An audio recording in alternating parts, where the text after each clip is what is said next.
ನಮಸ್ಕಾರ. ಮಿರರ್ ವಿಶೇಷ ಕಾರ್ಯಕ್ರಮಕ್ಕೆ ತಮಗೆಲ್ಲ ಪ್ರೀತಿಯ ಸ್ವಾಗತ. ನಾನು ಅರವಿಂದ್. ನಾಳೆ ವೈಕುಂಠ ಏಕಾದಶಿ, ಪರಮ ಪಾವನ ವೈಕುಂಠ ಏಕಾದಶಿ ಅಂತಂದ್ರೆ ಏನು?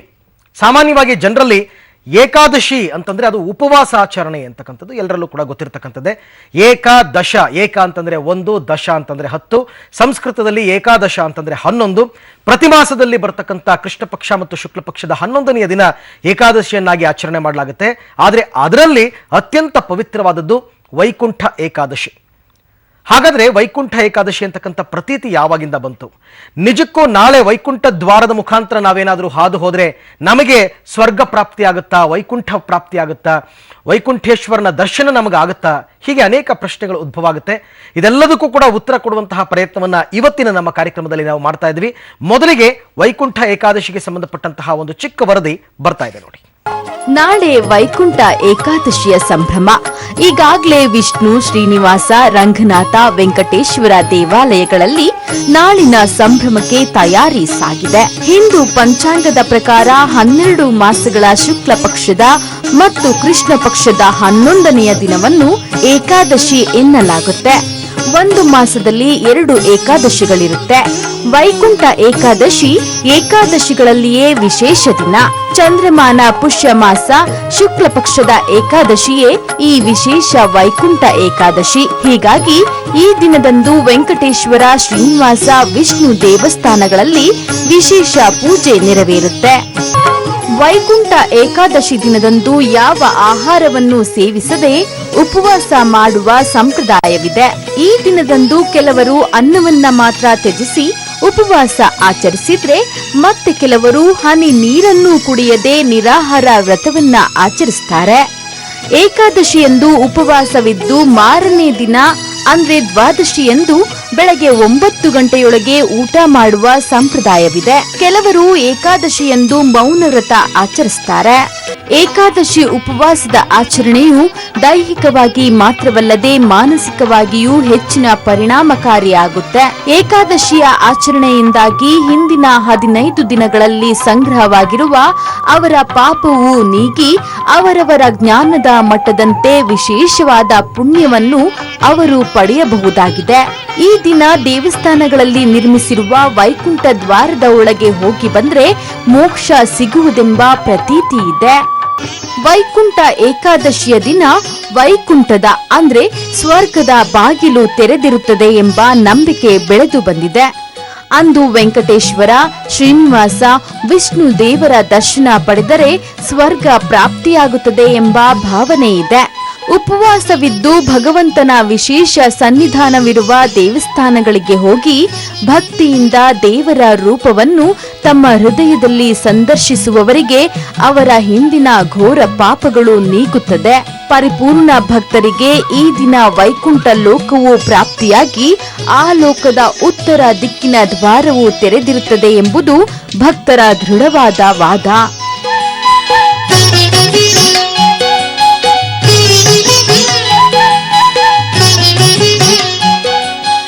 ಇಂತಹ ಪುಣ್ಯ ದಿನ ನಾಳೆ ಬರಲಿದೆ. ಹೀಗಾಗಿ ಈ ಸಂದರ್ಭದಲ್ಲಿ ಇಂದಿನವರೆಗೂ ನಡೆದುಕೊಂಡು ಬಂದಿರುವ ಈ ವಿಶೇಷ ಆಚರಣೆಯ ಮಹತ್ವವೇನು, ವೈಕುಂಠ ಆಚರಣೆಯ ಹಿಂದಿನ ಸತ್ಯವೇನು, ಯಾಕೆ ಆಚರಿಸಬೇಕು ಮತ್ತು ಹೇಗೆ ಆಚರಿಸಿದ್ರೆ ಪುಣ್ಯ ಪ್ರಾಪ್ತಿಯಾಗುತ್ತೆ ಅನ್ನೋದನ್ನ ಇಂದಿನ ಕಾರ್ಯಕ್ರಮದಲ್ಲಿ ಧಾರ್ಮಿಕ ಚಿಂತಕರು ಪ್ರಸ್ತುತಿಪಡಿಸಲಿದ್ದಾರೆ. ಎಸ್ ವೀಕ್ಷಕರ, ಹಾಗಾದ್ರೆ ಧಾರ್ಮಿಕ ಚಿಂತಕರಿಂದನೇ ಈ ವಿಚಾರವಾಗಿ ಹೆಚ್ಚೆಚ್ಚು ಮಾತಾಡೋಣ. ಇಬ್ಬರು ಅತಿಥಿಗಳು ಇವತ್ತು ನನ್ನ ಜೊತೆ ಸ್ಟುಡಿಯೋದಲ್ಲಿದ್ದಾರೆ. ಮೊದಲನಾಗೆ ನಮ್ಮ ನಿತ್ಯ ಪೂಜೆ ಖ್ಯಾತ ಜ್ಯೋತಿಷಿ ಕಮಲಾಕರ್ ಭಟ್ರು ನಮ್ಮ ಜೊತೆ ಇದ್ದಾರೆ. ಗುರುಗಳ ಕಾರ್ಯಕ್ರಮಕ್ಕೆ ತಮಗೆ ಸ್ವಾಗತ.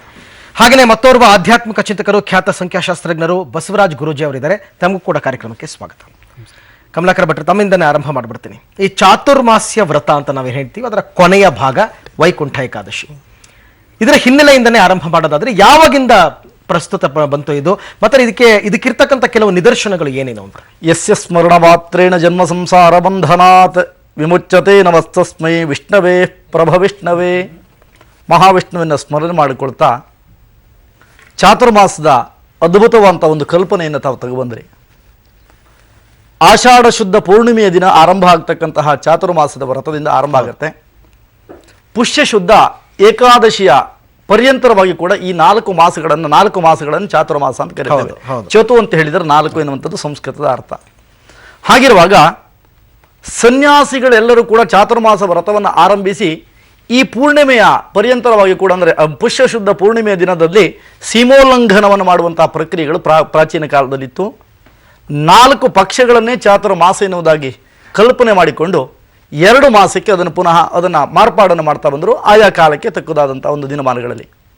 ಹಾಗಿರುವಾಗ ತಮೋಗುಣವನ್ನು ಹೋಗಲಾಡಿಸಿ ಸಾತ್ವಿಕ ಗುಣವನ್ನು ಪಡೆದುಕೊಳ್ಳುವಂತಹ ದೃಷ್ಟಿಯಿಂದ ಈ ಒಂದು ವಿಶೇಷವಾದಂತಹ ವೈಕುಂಠ ದ್ವಾರ ಅಂತ ಏನು ಕರಿತೀವಿ, ನಾಳೆ ದಿವಸ ಉತ್ತರದಲ್ಲಿರ್ತಕ್ಕಂಥ ಜಯ ವಿಜಯ ಎನ್ನುವಂತಹ ದ್ವಾರಪಾಲರು ಉತ್ತರ ಬಾಗಿಲನ್ನು ಅಂದರೆ ತೆರೀತಾರೆ. ಇಲ್ಲಿ ಎಲ್ಲ ವಿಧವಾದಂತಹ ಒಂದು ಸಂಪೂರ್ಣವಾಗಿ ಯಾರು ಈ ವಿಷ್ಣುವಿನ ಸ್ಮರಣವನ್ನು ಮಾಡಿ ದಕ್ಷಿಣಾಯನ ಕಾಲದಲ್ಲಿ ಮರಣವನ್ನು ಹೊಂದಿದ್ದವರು ಕೂಡ ನಾಳೆ ಈ ಓಪನ್ ಆಗುವಂತಹ ಈ ಬಾಗಿಲಿನ ಮುಖೇನವಾಗಿ ಸ್ವರ್ಗಲೋಕವನ್ನು ಪಡೆದುಕೊಳ್ತಾರೆ ಎನ್ನುವಂಥದ್ದು ಪುರಾಣದ ಪ್ರತೀತಿ. ಹಾಗಿರುವಾಗ ಈ ಚಾತುರ್ಮಾಸ ವ್ರತಗಳಲ್ಲಿ ಮನುಷ್ಯನಲ್ಲಿರಬಹುದಂತಹ ಕಾಮ, ಕ್ರೋಧ, ಲೋಭ, ಮೋಹ, ಮದ, ಮಾತ್ಸರ್ಯಾದಿ ಅರಿಷಡ್ವರ್ಗಗಳು ಅಂತ ಏನು ಕರಿತೀವೋ ಈ ಅರಿಷಡ್ವರ್ಗಗಳಿಂದ ನಮಗೆ ಅರಿವಿಲ್ಲದಂತೆ ನಮ್ಮನ್ನು ಆವೃತವಾಗುವಂತಹ ಪಾಪಗಳನ್ನು ನಿವೃತ್ತಿ ಮಾಡಿಕೊಳ್ಳುವಂತಹ ದೆಸಲಲ್ಲಿ ಮಾಸ ವ್ರತಗಳನ್ನು ತಪಸ್ವಿಗಳು ಆಚರಣೆ ಮಾಡ್ತಾ ಇದ್ರು. ತಪಸ್ವಿಗಳು ಎನ್ನುವಂತಹ ಮಾತ್ರಕ್ಕೆ ಸನ್ಯಾಸಿಗಳು ಎನ್ನುವಂತಹ ಅರ್ಥ ಅಲ್ಲ. ತಪ ಎನ್ನುವಂಥದ್ದು ಪ್ರತಿಯೊಬ್ಬರೂ ಕೂಡ ಮಾಡಬೇಕಂತ ಒಂದು ಕರ್ತವ್ಯ, ಆದ್ಯ ಕರ್ತವ್ಯ ಆಗಿರೋದ್ರಿಂದ ಆಷಾಢ ಶುದ್ಧ ಪೂರ್ಣಿಮೆಯಿಂದ ಆರಂಭವಾಗುವಂತಹ ಈ ವ್ರತ ಅಂದರೆ ನಾಳೆಯ ಪರ್ಯಂತರವಾಗಿ ಕೂಡ ಮುಂದುವರಿಯುತ್ತೆ. ಹಾಗಾದ್ರೆ ಬಸವರಾಜ ಗುರುಜಿ, ಈ ವೈಕುಂಠ ಏಕಾದಶಿ ಅನ್ನೋದಕ್ಕೆ ಇರತಕ್ಕಂಥ ಪೌರಾಣಿಕ ಹಿನ್ನೆಲೆ ಏನು? ಗುರುವನಹಳ್ಳಿ ಶ್ರೀ ಮಹಾಲಕ್ಷ್ಮಿಯೇ ನಮಃ. ನಾರಾಯಣಾಯ ವಿದ್ಮಹಿ ವಾಸುದೇವಾಯ ಧೀಮಹಿ ತನ್ನೋ ವಿಷ್ಣು ಪ್ರಚೋದಯಾತ್. ಕಲವು ವೆಂಕಟನಾಥ, ಕಲಿಯುಗಕ್ಕೊಬ್ಬನೇ ವೆಂಕಟನಾಥ, ಎಲ್ಲವನ್ನ ಸ್ಥಿತಿಯನ್ನು ಕಾಪಾಡ್ಕೊಂಡ್ಬರ್ತಕ್ಕಂಥವನೇ ವೆಂಕಟನಾಥ. ಪುರಾಣಗಳಲ್ಲಿ ನಾವು ಈ ವೈಕುಂಠ ಏಕಾದಶಿ ಅಂತಕ್ಕಂಥದ್ದನ್ನು ನಾಳಿನ ದಿನವನ್ನು ಮುಕ್ಕೋಟಿ ಏಕಾದಶಿ, ವೈಕುಂಠ ಏಕಾದಶಿ, ಮತ್ತು ಕಾಮುದ ಏಕಾದಶಿ, ಕಾಮ್ಯಗಳನ್ನು ಸಿದ್ಧಿ ಮಾಡ್ತಕ್ಕಂತಹ ಏಕಾದಶಿ, ಪುತ್ರದ ಏಕಾದಶಿ, ಹಲವಾರು ಹೆಸರುಗಳಿಂದ ಈ ಏಕಾದಶಿಯನ್ನು ಪವಿತ್ರವಾದ ಏಕಾದಶಿ ಅಂತ ನಾವು ಕರೆಯಕ್ಕೆ ಹೋಗ್ತೀವಿ. ಪುರಾಣಗಳಲ್ಲಿ ನೋಡಕ್ಕೆ ಹೋದಾಗ ಇದರ ಆಚರಣೆಯನ್ನು ಇದು ಹೇಗೆ ಇವತ್ತಿನ ದಿವಸ ನಾವು ಇವತ್ತು ಪವಿತ್ರವಾಗಿ ಇದನ್ನು ಹೇಗೆ ಆಚರಣೆ ಮಾಡ್ಕೊಳ್ತಾ ಇದ್ದೀವಿ ಅಂತ ಹೇಳಿದ್ರೆ, ಇಕ್ಷ್ವಾಕು ವಂಶಸ್ಥ ಅಂದರೆ ಸೂರ್ಯ ವಂಶಸ್ಥ ಇಕ್ಷ್ವಾಕು ಮಹಾರಾಜ ಸ್ವರ್ಗಕ್ಕೆ ಅಂದರೆ ಬ್ರಹ್ಮನ ಸ್ಥಾನಕ್ಕೆ ಹೋಗ್ತಾನೆ. ಬ್ರಹ್ಮ ಅಖಂಡ ತಪಸ್ಸಿನಲ್ಲಿರ್ತಾನೆ. ಅಖಂಡ ತಪಸ್ ಮಾಡ್ತಾ ಇರ್ತಕ್ಕಂಥ ಸಂದರ್ಭದಲ್ಲಿ ಇಕ್ಷ್ವಾಕು ಮಹಾರಾಜ ಹೋದಾಗ ಆ ಬ್ರಹ್ಮ ಏನ್ ಮಾಡ್ತಾನೆ, ಆ ತಪಸ್ಸಿಗೆ ಮೆಚ್ಚಿ ವಿಷ್ಣು ಏನು ರಂಗನಾಥ ಸ್ವಾಮಿಯ ರೂಪದಲ್ಲಿ ವಿಮಾನದಲ್ಲಿ ಬಂದು ಆ ದರ್ಶನವನ್ನು ಕೊಟ್ಟು ಅಲ್ಲಿಯೇ ಒಂದು ವಿಗ್ರಹ ರೂಪದಲ್ಲಿ ಇರ್ತಾನೆ ವಿಷ್ಣು.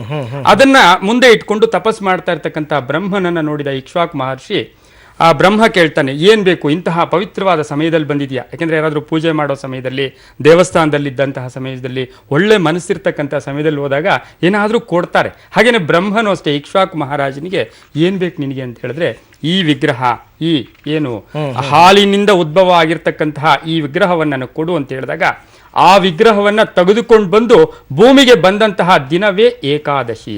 ಯಾವುದು? ಈ ವೈಕುಂಠ ಏಕಾದಶಿ, ಭೂಮಿಯ ಸ್ಪರ್ಶ ಮಾಡಿದ ವೈಕುಂಠ ಏಕಾದಶಿ. ಇದಕ್ಕೆ ಏಕೆ ಅಂತ ಹೇಳಿದ್ರೆ ದಿನಪೂರ್ತಿ ವಿಶೇಷ, ತ್ರಿಕಾಲವೂ ವಿಶೇಷ. ಬ್ರಹ್ಮನೇ ಇದಕ್ಕೆ ತ್ರಿಕಾಲ ಪೂಜೆ ಮಾಡ್ತಾ ಇದ್ದ. ಒಂದು ಪೂಜೆಯನ್ನ ಬ್ರಾಹ್ಮಿ ಮುಹೂರ್ತದಲ್ಲಿ ಪೂಜೆ ಮಾಡಿ ಅದನ್ನ ಇಕ್ಷ್ವಾಕು ಮಹಾರಾಜನಿಗೆ ಕೊಟ್ಟಾಗ ಆ ಮಹಾರಾಜನು ಬಂದು ಅದನ್ನ ತನ್ನ ರಾಜ್ಯದಲ್ಲಿ ಇಟ್ಕೊಂಡಂತಹ ದಿನವನ್ನ ಏಕಾದಶಿ ಅಂತ ಹೇಳ್ತೀವಿ. ಇದು ನಾವು ಪುರಾಣಗಳಲ್ಲಿ ಸಾಕಷ್ಟು ಉಲ್ಲೇಖ. ಹಾಗಾದ್ರೆ ಕಮಲಾಕರ ಭಟ್ರೆ, ಮತ್ತಷ್ಟು ಏನಾದ್ರು ಪೌರಾಣಿಕ ಹಿನ್ನೆಲೆಗಳಿದೆಯಾ ವೈಕುಂಠ ಏಕಾದಶಿಗೆ? ಅಂದ್ರೆ ಮಹಾಲಕ್ಷ್ಮಿ ಮತ್ತು ಶ್ರೀಮನ್ ನಾರಾಯಣನಿಗೆ ಸಂಬಂಧಪಟ್ಟಂತಹ ಕೆಲವು. ಖಂಡಿತ ವಿಷ್ಣು ಪುರಾಣವನ್ನು ಅವಲೋಕನ ಮಾಡಬೇಕಾಗ್ತದೆ. ಅಷ್ಟಾದಶ ಪುರಾಣದಂಥದ್ದು ವಿಷ್ಣು ಪುರಾಣ. ಈ ವಿಷ್ಣು ಪುರಾಣದಲ್ಲಿ ಮನುಷ್ಯನಾದವನು ಜ್ಞಾತಾಜ್ಞಾತಕೃತವಾದಂತಹ ಪಾಪಗಳನ್ನು ಸವಿಸಿಕೊಳ್ಳಿಕ್ಕೆ ಈ ಲಕ್ಷ್ಮೀನಾರಾಯಣರ ಆರಾಧನೆಯನ್ನ ಮಾಡುವಂಥದ್ದು ಬಹಳ ವಿಶೇಷತೆಗಳು. ಪುರಾಣದಲ್ಲಿ ಒಂದೊಂದು ಕಥೆಗಳನ್ನು ಹೇಳ್ತಾ ಹೋದ್ರೆ ನಾವು 11 ಗಂಟೆನಲ್ಲಿ ಕಾರ್ಯಕ್ರಮ ಬಹಳ ಕಷ್ಟ ಅನ್ಸುತ್ತೆ. ಹಾಗಿರುವಾಗ ಹಿಂದೆ ಅನೇಕ ಮಹರ್ಷಿಗಳು ಕೂಡ ಲಕ್ಷ್ಮಿಯನ್ನ ಒಳಗೊಂಡು ಈ ವೈಕುಂಠ ಏಕಾದಶಿಯ ಅಂದ್ರೆ ಕಾಮೋದ ಏಕಾದಶಿ, ಮನಸ್ಸಿನ ಕಾಮನೆಗಳನ್ನು ಈಡೇರಿಸುವಂತಹ ದೆಸೆನಲ್ಲಿ ಲಕ್ಷ್ಮಿಯನ್ನು ಕುರಿತು ಮಹರ್ಷಿಗಳು ತಪಸ್ಸನ್ನು ಗೈದಂತಹದ್ದು ಒಂದು ವಿಶೇಷ. ಮತ್ತೆ ಇಕ್ಷ್ವಾಕುವಿನ ಕಥೆಯನ್ನು ಹೇಳಿದರು. ಆ ಇಕ್ಷ್ವಾಕು ಮಹಾರಾಜ 10 ಸಂವತ್ಸರಗಳ ಪರ್ಯಂತರವಾಗಿ ತಪವನ್ನು ಗೈದು ಆಗ ದಶರಾತ್ರಿಯ ಪರ್ಯಂತರವಾಗಿ ಒಂದು ಕಾಲದಲ್ಲಿ ತಪಸ್ಸನ್ನು ಗೈದು ಏಕಾದಶಿಯ ದಿನದಂದು ಮಹಾವಿಷ್ಣುವಿನ ಸಂಪ್ರೀತಿಗೊಳಿಸಿ ಆತನ ಅನುಗ್ರಹಕ್ಕೆ ಪಾತ್ರರಾದ ಎನ್ನುವಂತಹ ದೃಷ್ಟಿಯಿಂದಲೂ ಕೂಡ ಪುರಾಣದ ವಿಶೇಷತೆ ಹೇಳ್ತಾ ಹೋಗ್ತದೆ. ಮತ್ತೆ ಇನ್ನೊಂದು ಏನು ಅಂತ ಕೇಳಿದ್ರೆ, ಮಹಾಲಕ್ಷ್ಮಿಯೂ ಕೂಡ ಈ ಮಹಾವಿಷ್ಣುವನ್ನ ಆರಾಧನೆ ಮಾಡಿ ತನ್ನ ಕಾಮನೆಗಳನ್ನು ಗೈದಂತಹ ಏಕಾದಶಿ ಅಂತ ಕರೆದ್ರು. ಆಮೇಲೆ ಮುಕ್ಕೋಟಿ ಏಕಾದಶಿ ಅಂತ ಕರೆದ್ರು. ಮುಕ್ಕೋಟಿ ಅಂದ್ರೆ 3 ಕೋಟಿ ಏಕಾದಶಿ ವ್ರತವನ್ನು ಗೈದಂತಹ ಪುಣ್ಯದ ಪ್ರಭಾವಗಳು ಇವತ್ತಿನ ದಿನ ಬರುತ್ತೆ ಅನ್ನುವಂಥದ್ದು ಇದರ ವಿಶೇಷತವಾಗಿದೆ. ಮತ್ತೆ ಇನ್ನೊಂದನ್ನು ತಾವು ಹೇಳಿದ್ರಿ, ಉಪವಾಸಾಂತರ, ಭಗವಂತನ ಸಮೀಪದಲ್ಲಿ ವಾಸ ಮಾಡು ಎನ್ನುವಂತ ಅರ್ಥವನ್ನು ಕೂಡ ಕೊಡೋದ್ರಿಂದ ಇದನ್ನ ಉಪವಾಸ ಅಂತ ಕರೆದ್ರು. ದೇಹವನ್ನು ದಂಡಿಸಿಕೊಂಡು, ಅಂದ್ರೆ ಯಾರಿಗೆ ಶಕ್ತರಾಗಿರ್ತಾರೋ ಆ ಶಕ್ತರಾಗಿರತಕ್ಕಂಥವರು ದೇವರ ಸಮೀಪದಲ್ಲಿ ವಾಸವಾಗುವಂತಹ ಪ್ರಕ್ರಿಯೆ ಎನ್ನುವಂತಹ ಅರ್ಥವನ್ನ ಹೇಳಿದರು. ಜನ್ಮಾಂತರ ಸಕಲ ವಿಧವಾದಂತಹ ಪಾಪಗಳನ್ನು ಪರಿಹಾರ ಮಾಡಿಕೊಳ್ಳುವಂತಹ ಹೆಸರಲ್ಲಿ ಒಂದು ಸಂಕಲ್ಪ ಬರುತ್ತದೆ. ಜನ್ಮಾಂತರೇ ಬಾಲ್ಯ ಕೌಮಾರ ಯೌವನ ವಯಸ್ಸಿ ಜಾಗ್ರತ್ ಸ್ವಪ್ನ ಸುಷುಪ್ತಿ ಅವಸ್ಥಾ ಮನೋವಾಕ್ಕಾಯ ಕರ್ಮೇಂದ್ರಿಯ ಜ್ಞಾನೇಂದ್ರಿಯ ವ್ಯಾಪಾರೈ ಏತತ್ಕ್ಷಣ ಪರ್ಯಂತರ ಸಂಪಾದಿತಾನಾಂ ಸರ್ವೇಷಾಂ ಪಾಪಾನಾಂ ಅಪನೋದನಾರ್ಥಂ. ಎಲ್ಲ ರೀತಿಯಂತಹ ಬೇರೆಯವರಿಂದ ನಾವು ಪಾಪ ಮಾಡಿರ್ಬೋದು, ಅಥವಾ ನಾನೇ ಸ್ವತಃ ಪಾಪ ಮಾಡಿರ್ಬೋದು, ಅಥವಾ ನಮ್ಮ ಪೂರ್ವಜರು ಮಾಡಿದಂತಹ ಪಾಪಗಳನ್ನೆಲ್ಲವನ್ನು ಕೂಡ ಪ್ರಶಮನಗೊಳಿಸಲಿಕ್ಕೆ, ಅಂದ್ರೆ ತೊಳೆದುಕೊಳ್ಳಿಕ್ಕೆ ವಿಶೇಷವಾದಂತಹ ಪುಣ್ಯಕಾಲ ಈ ವೈಕುಂಠ ಏಕಾದಶಿ. ಹಾಗಾದ್ರೆ ಬಸವರಾಜ್ ಗುರೂಜಿ ಅವರೇ, ವೈಕುಂಠ ಏಕಾದಶಿ ಅಂದ ತಕ್ಷಣ ಸಾಮಾನ್ಯ ವಿಶ್ಲೇಷಣೆಯಲ್ಲಿ ಬರ್ತಕ್ಕಂಥ ಪದ ಪ್ರಯೋಗ ಅಂತಂದ್ರೆ ಅದು ಮೋಕ್ಷ ಪ್ರಾಪ್ತಿ ಅಂತ ಹೇಳ್ತಾರೆ. ಈ ಮೋಕ್ಷ ಪ್ರಾಪ್ತಿ ಎನ್ನುವ ಪದವನ್ನ ಆಸ್ತಿಕರು ಒಪ್ಕೊಳ್ತಾರೆ, ನಾಸ್ತಿಕರು ಒಪ್ಕೊಳ್ತಾರೆ. ಮೃತ್ಯುವಿನ ನಂತರದ ಪ್ರಾಪ್ತಿಗೆ ಮೋಕ್ಷ ಪ್ರಾಪ್ತಿ ಅಂತ ಆಸ್ತಿಕರು ಹೇಳಿದ್ರೆ, ನಾಸ್ತಿಕರು ಹೇಳ್ತಾರೆ ನಾವು ಬದುಕಿರುವಾಗಲೇ ಮಾಡಿರುವಂತಹ ಪಾಪ ಕರ್ಮಗಳನ್ನ ಕಳೆದುಕೊಳ್ತಕ್ಕಂಥದ್ದು ಒಂದು ಮೋಕ್ಷ. ಹೇಗೆ ಇದು ಮೋಕ್ಷ ಪ್ರಾಪ್ತಿಗೂ ಈ ವೈಕುಂಠ ಏಕಾದಶಿಗೂ ಹೇಗೆ ಸಂಬಂಧ ಅಂತ? ಮೋಕ್ಷ ಅನ್ನೋ ಪದವನ್ನು ನಾವು ನೋಡಕ್ ಹೋದಾಗ, ಮೋಕ್ಷ ಅಂದ್ರೆ ಮುಂದಿನ ದಾರಿ ಸುಗಮವಾಗಿ ಡೈರೆಕ್ಟ್ ಆಗಿ ಭಗವಂತನಲ್ಲಿ ಲೀನ ಆಗ್ತಕ್ಕಂತಹ ಪದವನ್ನ ಮೋಕ್ಷ ಅಂತೀವಿ. ಈಗ ಪುನರಪಿ ಜನನಂ ಪುನರಪಿ ಮರಣಂ, ಇದೇ ನಮ್ಮ ಜೀವನ. ಆದ್ರೆ ಮುಂದಿನ ಜನ್ಮ ಅಂತಕ್ಕಂಥದ್ದು ಪಾಪ ಜನ್ಮ ಆಗಿರಬಾರ್ದು. ಅದು ದೈವಾಂಶದಿಂದ ಕೂಡಿದಾಗ ನಮ್ಮ ಈ ಜನ್ಮಕ್ಕೆ ಸಾರ್ಥಕತೆ ಪಡೆದು ನಾವಿಲ್ಲಿಂದ ಮೋಕ್ಷವನ್ನ ಪಡ್ಕೊಳ್ತಕ್ಕಂಥದ್ದೇ ಲಾಸ್ಟ್ ಮೋಕ್ಷ ಅಂತಕ್ಕಂಥ ಪದ. ಇಲ್ಲಿ ಏಕಾದಶಿಗೆ ನೋಡಿದಾಗ, ಏಕಾದಶಿ ಅಂದ್ರೆ 11 ನಾವು ಹೇಗೆ ವಿಶ್ಲೇಷಣೆ ಮಾಡ್ಕೋಬಹುದು? 5 ಪಂಚೇಂದ್ರಿಯಗಳು, 5 ಜ್ಞಾನೇಂದ್ರಿಯಗಳು, 1 ಮನಸ್ಸು. ಪಂಚೇಂದ್ರಿಯಗಳಿಂದ ಸಾಕಷ್ಟು ಪಾಪಗಳನ್ನ ಮಾಡ್ತೀವಿ. ಜ್ಞಾನೇಂದ್ರಿಯಗಳು ಇದನ್ನು ಕೂಡ ಸೇರಿಸಿಕೊಂಡು ಸಾಕಷ್ಟು ಮೂಟೆಯನ್ನು ಹೊತ್ಕೊಂಡು ಬಂದಿರ್ತೀವಿ ಪಾಪಗಳನ್ನ. ಆ ಪಾಪಗಳು ಜೊತೆಗೆ ಇವೆಲ್ಲವನ್ನ ನಿಯಂತ್ರಿಸ್ತಕ್ಕಂಥದ್ದು ಮನಸ್ಸು. ಇದನ್ನ ಶುದ್ಧಿ ಮಾಡ್ಕೊಳ್ತಕ್ಕಂಥದ್ದು ಫಿಲ್ಟರ್ ಡೇ ಅಂತ ಕರಿತೀವಿ. ಹರಿದಿನ ಅಂತ ಅದನ್ನ ಆಕ್ಚುಲಿ ಇದನ್ನ ಹರಿದಿನ ಅಂತ ಕರಿತೀವಿ. ಹರಿಯ ವಿಶೇಷವಾದ ದಿನ. ಹರಿ ಅಂದ್ರೆ ಸ್ಥಿರಕಾರಕ ಆಗಿರೋದ್ರಿಂದ ಇಲ್ಲಿ ಮೋಕ್ಷವನ್ನ ಪಡ್ಕೊಳ್ಳಕ್ಕೆ ನಮ್ಮ ಕಮಲಾಕರ ಭಟ್ರು ಬಹಳ ಅದ್ಭುತವಾಗಿ ಹೇಳ್ತಾ ಇದ್ರು, ನಮ್ಮ ಪಾಪಗಳೇ ಅಲ್ಲ, ನಮ್ಮಲ್ಲಿ ಪೂರ್ವಜರ ಪಾಪ. ಆಕ್ಚುಲಿ ನಾಳೆ ಏನ್ ಗೊತ್ತಾ, ನಾಳಿನ ದಿನವನ್ನ ಬೇಳೆ ಅಂದ್ರೆ ನವಧಾನ್ಯಗಳನ್ನ ಸೇವಿಸದೆ ನಿರ್ಜಲ ಏಕಾದಶಿ ಕೂಡ ಹೌದಿದು. ನೀರನ್ನು ಕೂಡ ಸೇವಿಸದೆ, ಅಂದ್ರೆ ಅವರವರ ಶಕ್ತಾನುಸಾರ ನಾನು ನೀರನ್ನು ಕುಡಿದೇನೆ ಏಕಾದಶಿಯನ್ನು ಆಚರಣೆ ಮಾಡ್ಕೊಳ್ತೀನಿ ಅಂತ ಬೇಕಾಗಿಲ್ಲ. ಅಂದ್ರೆ ನಿರ್ಜಲ ಏಕಾದಶಿಯೂ ಹೌದು. ನವಧಾನ್ಯಗಳನ್ನ ಸೇವನೆ ಮಾಡಬಾರ್ದು. ಬ್ರಾಹ್ಮಿ ಮುಹೂರ್ತದಿಂದ ಸಾಯಂಕಾಲ ಸಂಧ್ಯಾಕಾಲದ ತನಕ ವಿಶೇಷವಾದ ಎಲ್ಲೂ ಕೂಡ ರಾಹುಕಾಲದ ಪ್ರಭಾವ ಇಲ್ಲ, ಕೆಟ್ಟ ಗಳಿಗೆಯ ಪ್ರಭಾವ ಇಲ್ಲ, ಕೆಟ್ಟ ದಿನದ ಪ್ರಭಾವ ಇಲ್ಲ. ಯಾಕೆಂದ್ರೆ ನಾವು ಗ್ರಹಣ ಕಾಲದಲ್ಲಿ ನೋಡ್ತೀವಿ ಊಟ ಮಾಡಬಾರ್ದು, ಆ ಗ್ರಹಣ ಕಾಲದಲ್ಲಿ ವಿಶೇಷವಾದ ಶಕ್ತಿ ಇರುತ್ತೆ ಅಂತ. ಅದೇ ರೀತಿ ದೈವಾಂಶದಿಂದ ಕೂಡಿರ್ತಕ್ಕಂಥ ಶಕ್ತಿ ನಾಳಿನ ಏಕಾದಶಿಯಲ್ಲಿ ಇರ್ತಕ್ಕಂಥದ್ದು. ಮೋಕ್ಷ ಅಂತ ಹೇಳಿದ್ರೆ ನಮಗೊಬ್ಬರಿಗೆ ಅಲ್ಲ, ನಮ್ಮ ಪೂರ್ವಿಕರಿಗೆ, ಮುಂದಿನ ಪೀಳಿಗೆಯವರಿಗೆ, ಜೊತೆಗೆ ಕೇವಲ ನಮ್ಮ ಸ್ವಾರ್ಥವೇ ಅಲ್ಲ, ಪ್ರಕೃತಿಯ ಆರಾಧನೆಯ ದಿನವೂ ಕೂಡ ಇದೌದು. ಯಾಕಂದ್ರೆ ಸರ್ವೇ ಜನ ಸುಖಿನೋ ಭವಂತು ಅಂತೀವಿ. ನಮ್ಮ ಪ್ರಕೃತಿ ಚೆನ್ನಾಗಿದ್ದಾಗ ನಾವು ಚೆನ್ನಾಗಿರ್ತೀವಿ, ವಾತಾವರಣ ಚೆನ್ನಾಗಿದ್ದಾಗ ನಾವೆಲ್ಲರೂ ಚೆನ್ನಾಗಿದ್ದಾಗ ದೇಶವೇ ಚೆನ್ನಾಗಿರುತ್ತೆ. ಹಾಗಾಗಿ ಎಲ್ಲರೂ ಆಚರಣೆ ಮಾಡ್ಕೊಳ್ತಕ್ಕಂತಹ ದಿನ. ಇನ್ನೂ ಇದರಲ್ಲಿ ನಿಗೂಢ ಅರ್ಥ ಏನು ಅಂದ್ರೆ, ಮುಕ್ಕೋಟಿ ದೇವತೆಗಳಿಗೆ ಸಾಕ್ಷಾತ್ ವಿಷ್ಣುವಿನ ದರ್ಶನ ಆದಂತಹ ದಿನ ಇದು. ಮುಕ್ಕೋಟಿ ದೇವತೆಗಳಿಗೆ ಎಷ್ಟು ಈಸಿ ನೋಡಿ. ಎಷ್ಟೋ ವ್ರತಗಳು ಮಾಡದೇ ಇದ್ರೂ ಕೂಡ ನಾಳೆ ಕೇವಲ ಉಪವಾಸ ಇರ್ತಕ್ಕಂಥದ್ದು, ಯಾವುದೇ ನೋಡಿದಂತಹ ದಿನವೂ ಕೂಡ ಉಪವಾಸ ಇದ್ದು ಭಗವಂತನ ಕೇವಲ ವಿಷ್ಣು ಸಹಸ್ರನಾಮ ಆಗ್ಬೋದು, ವಿಷ್ಣುವಿನ ಸ್ಮರಣೆ ಆಗ್ಬೋದು, ಕೇವಲ ಓಂ ನಮೋ ನಾರಾಯಣಾಯ ಅಂತಕ್ಕಂಥದ್ದನ್ನ ಮನಸ್ಫೂರ್ತಿಯಾಗಿ ಅರ್ಪಣೆ ಮಾಡಿದ್ದೆ ಆದ್ರೆ ಎಲ್ಲವೂ ಕೂಡ ಬೆಂಕಿಯಲ್ಲಿ ಸುಟ್ಟು ಹೋದಂಗೆ ಸುಟ್ಟು ಹೋಗ್ಬಿಡ್ತವೆ. ಪಾಪಗಳು ಸುಟ್ಟಿ ಹೋಗ್ತಕ್ಕಂತಹ ಪವಿತ್ರವಾದ ದಿನ ಕೂಡ ನಮ್ಮ ಹಿಂದೂ ಸಂಪ್ರದಾಯದಲ್ಲಿ, ಸನಾತನ ಧರ್ಮದಲ್ಲಿ ವಿಶೇಷವಾಗಿದೆ. ಹಾಗಾದ್ರೆ ಕಮಲಾಕರ ಭಟ್ರೆ, ಈಗ ನಮ್ಮ ಹಿಂದಿನವರು ಮಾಡಿರ್ತಕ್ಕಂಥ ವಿಚಾರಣೆಗಳು, ಆಚರಣೆಗಳು ಇವೆಲ್ಲವೂ ಕೂಡ ನಮ್ಮ ದಿನನಿತ್ಯದ ಪ್ರತಿಯೊಂದಕ್ಕೂ ಬಹಳ ಹತ್ತಿರವಾಗಿರ್ತಕ್ಕಂಥದ್ದು. ಈಗ ಏಕಾದಶಿ ದಿನ ಉಪವಾಸ ಅಂತ ಹೇಳ್ತಾರೆ. ವೈದ್ಯರು ಕೂಡ ಕೆಲವರು ಸರ್ತಿ ಹೇಳ್ತಾರೆ, ನಮಗೆ ಉದರ ಬೇನೆ ಆದಂತಹ ಸಂದರ್ಭದಲ್ಲಿ ಸ್ವಲ್ಪ ಕಡಿಮೆ ತಿನ್ನಪ್ಪ ಅಂತನೋ, ಅಥವಾ ಒಂದಿನ ಉಪವಾಸ ಮಾಡೋದ್ರಿಂದ ಕೂಡ ನಮ್ಮ ಆರೋಗ್ಯ ವೃದ್ಧಿ ಆಗುತ್ತೆ ಅಂತ. ಹಾಗಾಗಿ ಈ ಏಕಾದಶಿಯ ಮಹತ್ವ ಏನು ಅಂತಕ್ಕಂಥ ನೋಡಿ, ಪ್ರಾಚೀನ ನಮ್ಮ ಆಚರಣೆಗಳೆಲ್ಲವೂ ಕೂಡ ವೈಜ್ಞಾನಿಕವಾದಂತಹ ತಳಹದಿಯ ಮೇರೆ ಇದೆ ವಿನಃ 100ಕ್ಕೆ 100ರಷ್ಟು ನಾವು ಅದನ್ನು ಯೋಚನೆ ಮಾಡಬೇಕಾಗತ್ತೆ. ಒಂದು ದಿವಸಕ್ಕೆ ಚಂದ್ರನ ಚಲನೆ 12 ಡಿಗ್ರಿ, ಸಾಮಾನ್ಯವಾಗಿ ನಾವು ಪೌರ್ಣಿಮೆಯನ್ನು ಪೂರ್ತಿ ನಾವು ತೆಗೆದುಕೊಂಡಾಗ ನಿಮಗೆ ಆ ಒಂದು ಲೆಕ್ಕಾಚಾರಗಳನ್ನು ಮಾಡ್ತಾ ಹೋದ್ರೆ ಸಿಗುತ್ತೆ. ಹಾಗಿರುವಾಗ ಚಂದ್ರ ನಮ್ಮ ಸಮೀಪಕ್ಕೆ ಬಂದಂತಹ ಸಂದರ್ಭದಲ್ಲಿ ನಮ್ಮಲ್ಲಿ ದೇಹದ ಒಂದು ಯಾವ ಪ್ರಕ್ರಿಯೆಗಳಿರ್ತದೋ ಅಥವಾ ಜೀರ್ಣ ಪ್ರಕ್ರಿಯೆಗಳು ಕಡಿಮೆ ಆಗ್ತಾ ಹೋಗುತ್ತೆ ಎನ್ನುವಂತಹ ದೃಷ್ಟಿಯಿಂದ ಅಲ್ಲಿವರೆಗೆ ವಿಪರೀತವಂತ ಬೇರೆ ಬೇರೆ ಆಹಾರಗಳನ್ನೆಲ್ಲವನ್ನು ಕೂಡ ನಾವು ತೆಗೆದುಕೊಂಡಿರ್ತೇವೆ. ಈ ಏಕಾದಶಿಯ ಶುಭ ದಿನದಲ್ಲೂ ಮಹಾವಿಷ್ಣುವಿನ ಸ್ಮರಣೆಯನ್ನು ಮಾಡೋದ್ರಿಂದ ಏನಾಗುತ್ತೆ ಅಂತ ಕೇಳಿದ್ರೆ 72,000 ನಾಡಿಗಳು ನಮ್ಮಲ್ಲಿ ಜಾಗೃತವಾಗ್ತಾ ಹೋಗುತ್ತೆ. ಬ್ಲಡ್ ಸರ್ಕ್ಯುಲೇಷನ್ ಕೂಡ ಕರೆಕ್ಟ್ ಆಗುತ್ತೆ ಎನ್ನುವಂತಹ ದೃಷ್ಟಿನಲ್ಲಿ ನಾರಾಯಣಾಯ ಓಂ ನಮೋ ನಾರಾಯಣ ಎನ್ನುವಂತಹ ಅಷ್ಟಾಕ್ಷರಿ ಮಂತ್ರ ಎನ್ನುವಂಥದ್ದು ಏನಿದೆಯೋ ನಮ್ಮ ಅನೇಕ ತರದ ಪಾಪಗಳನ್ನು ಪರಿಹಾರ ಮಾಡುತ್ತೆ ಎನ್ನುವಂಥದ್ದನ್ನು ನಾವು ಅಂದ್ರೆ ಧಾರ್ಮಿಕವಾಗಿ ನೋಡಿದರೆ ಈ ಒಂದು ಮಂತ್ರವನ್ನು ಪಠಣ ಮಾಡೋದ್ರಿಂದ ದೇಹದಲ್ಲಿರ್ತಕ್ಕಂಥ ಅನೇಕ ಬ್ಲಾಕೇಜಸ್ ಅನ್ನು ಕೂಡ ನಿವಾರಣೆ ಮಾಡ್ತಕ್ಕಂಥದ್ದು ಇದೆ ಎನ್ನುವುದಾಗಿ ಆಯುರ್ವೇದ ತಜ್ಞರು ಹೇಳ್ತಾರೆ. ಅದನ್ನು ಕೆಲವರು ಒಪ್ಪಿಕೊಳ್ಳದೆ ಇರಬಹುದು, ಅವ್ರಿಗೆ ಬಿಟ್ಟಂತ ವಿಚಾರ. ಹಾಗಿರುವಾಗ ಈ ಉಪವಾಸ ವ್ರತವನ್ನು ಮಾಡೋದ್ರಿಂದ ದೇಹದಲ್ಲಿ ಕಾಯಿಕ ವಾಚಿಕ ಮಾನಸಿಕವಂತಹ ಸ್ಥಿತಿಗತಿಗಳನ್ನು ಸರಿದೂಗಿಸುವಂತಹ ದಿಸೆಯಲ್ಲಿ ಅನುಕೂಲ ಆಗುತ್ತೆ. ಕಾರಣ ಇಷ್ಟೇ, ಚಂದ್ರ ಸಮೀಪದಲ್ಲಿದ್ದಾಗ ಸಮುದ್ರವೇ ಅದನ್ನು ತಡ್ಕೊಳ್ಳೋದಿಲ್ಲ. ನೀವು ನೋಡಿರ್ಬೋದು, ಹುಣ್ಣಿಮೆಯ ದಿನದಲ್ಲಿ ಅದರ ಅಬ್ಬರ ಉಬ್ಬರಗಳು ಜಾಸ್ತಿ ಆಗ್ತಾ ಹೋಗುತ್ತೆ.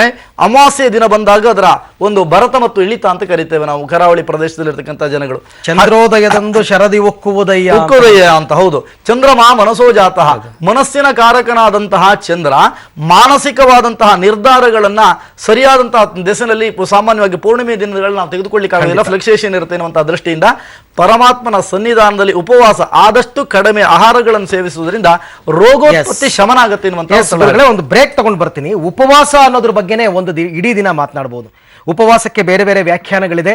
ನಮ್ಮ ಎಲ್ಲ ಧಾರ್ಮಿಕ ಆಚರಣೆಗಳು ಕೂಡ ವೈಜ್ಞಾನಿಕ ತಳಹದಿಯ ಮೇಲೆ ಬಿಂಬಿತವಾಗಿರ್ತಕ್ಕಂಥದ್ದು.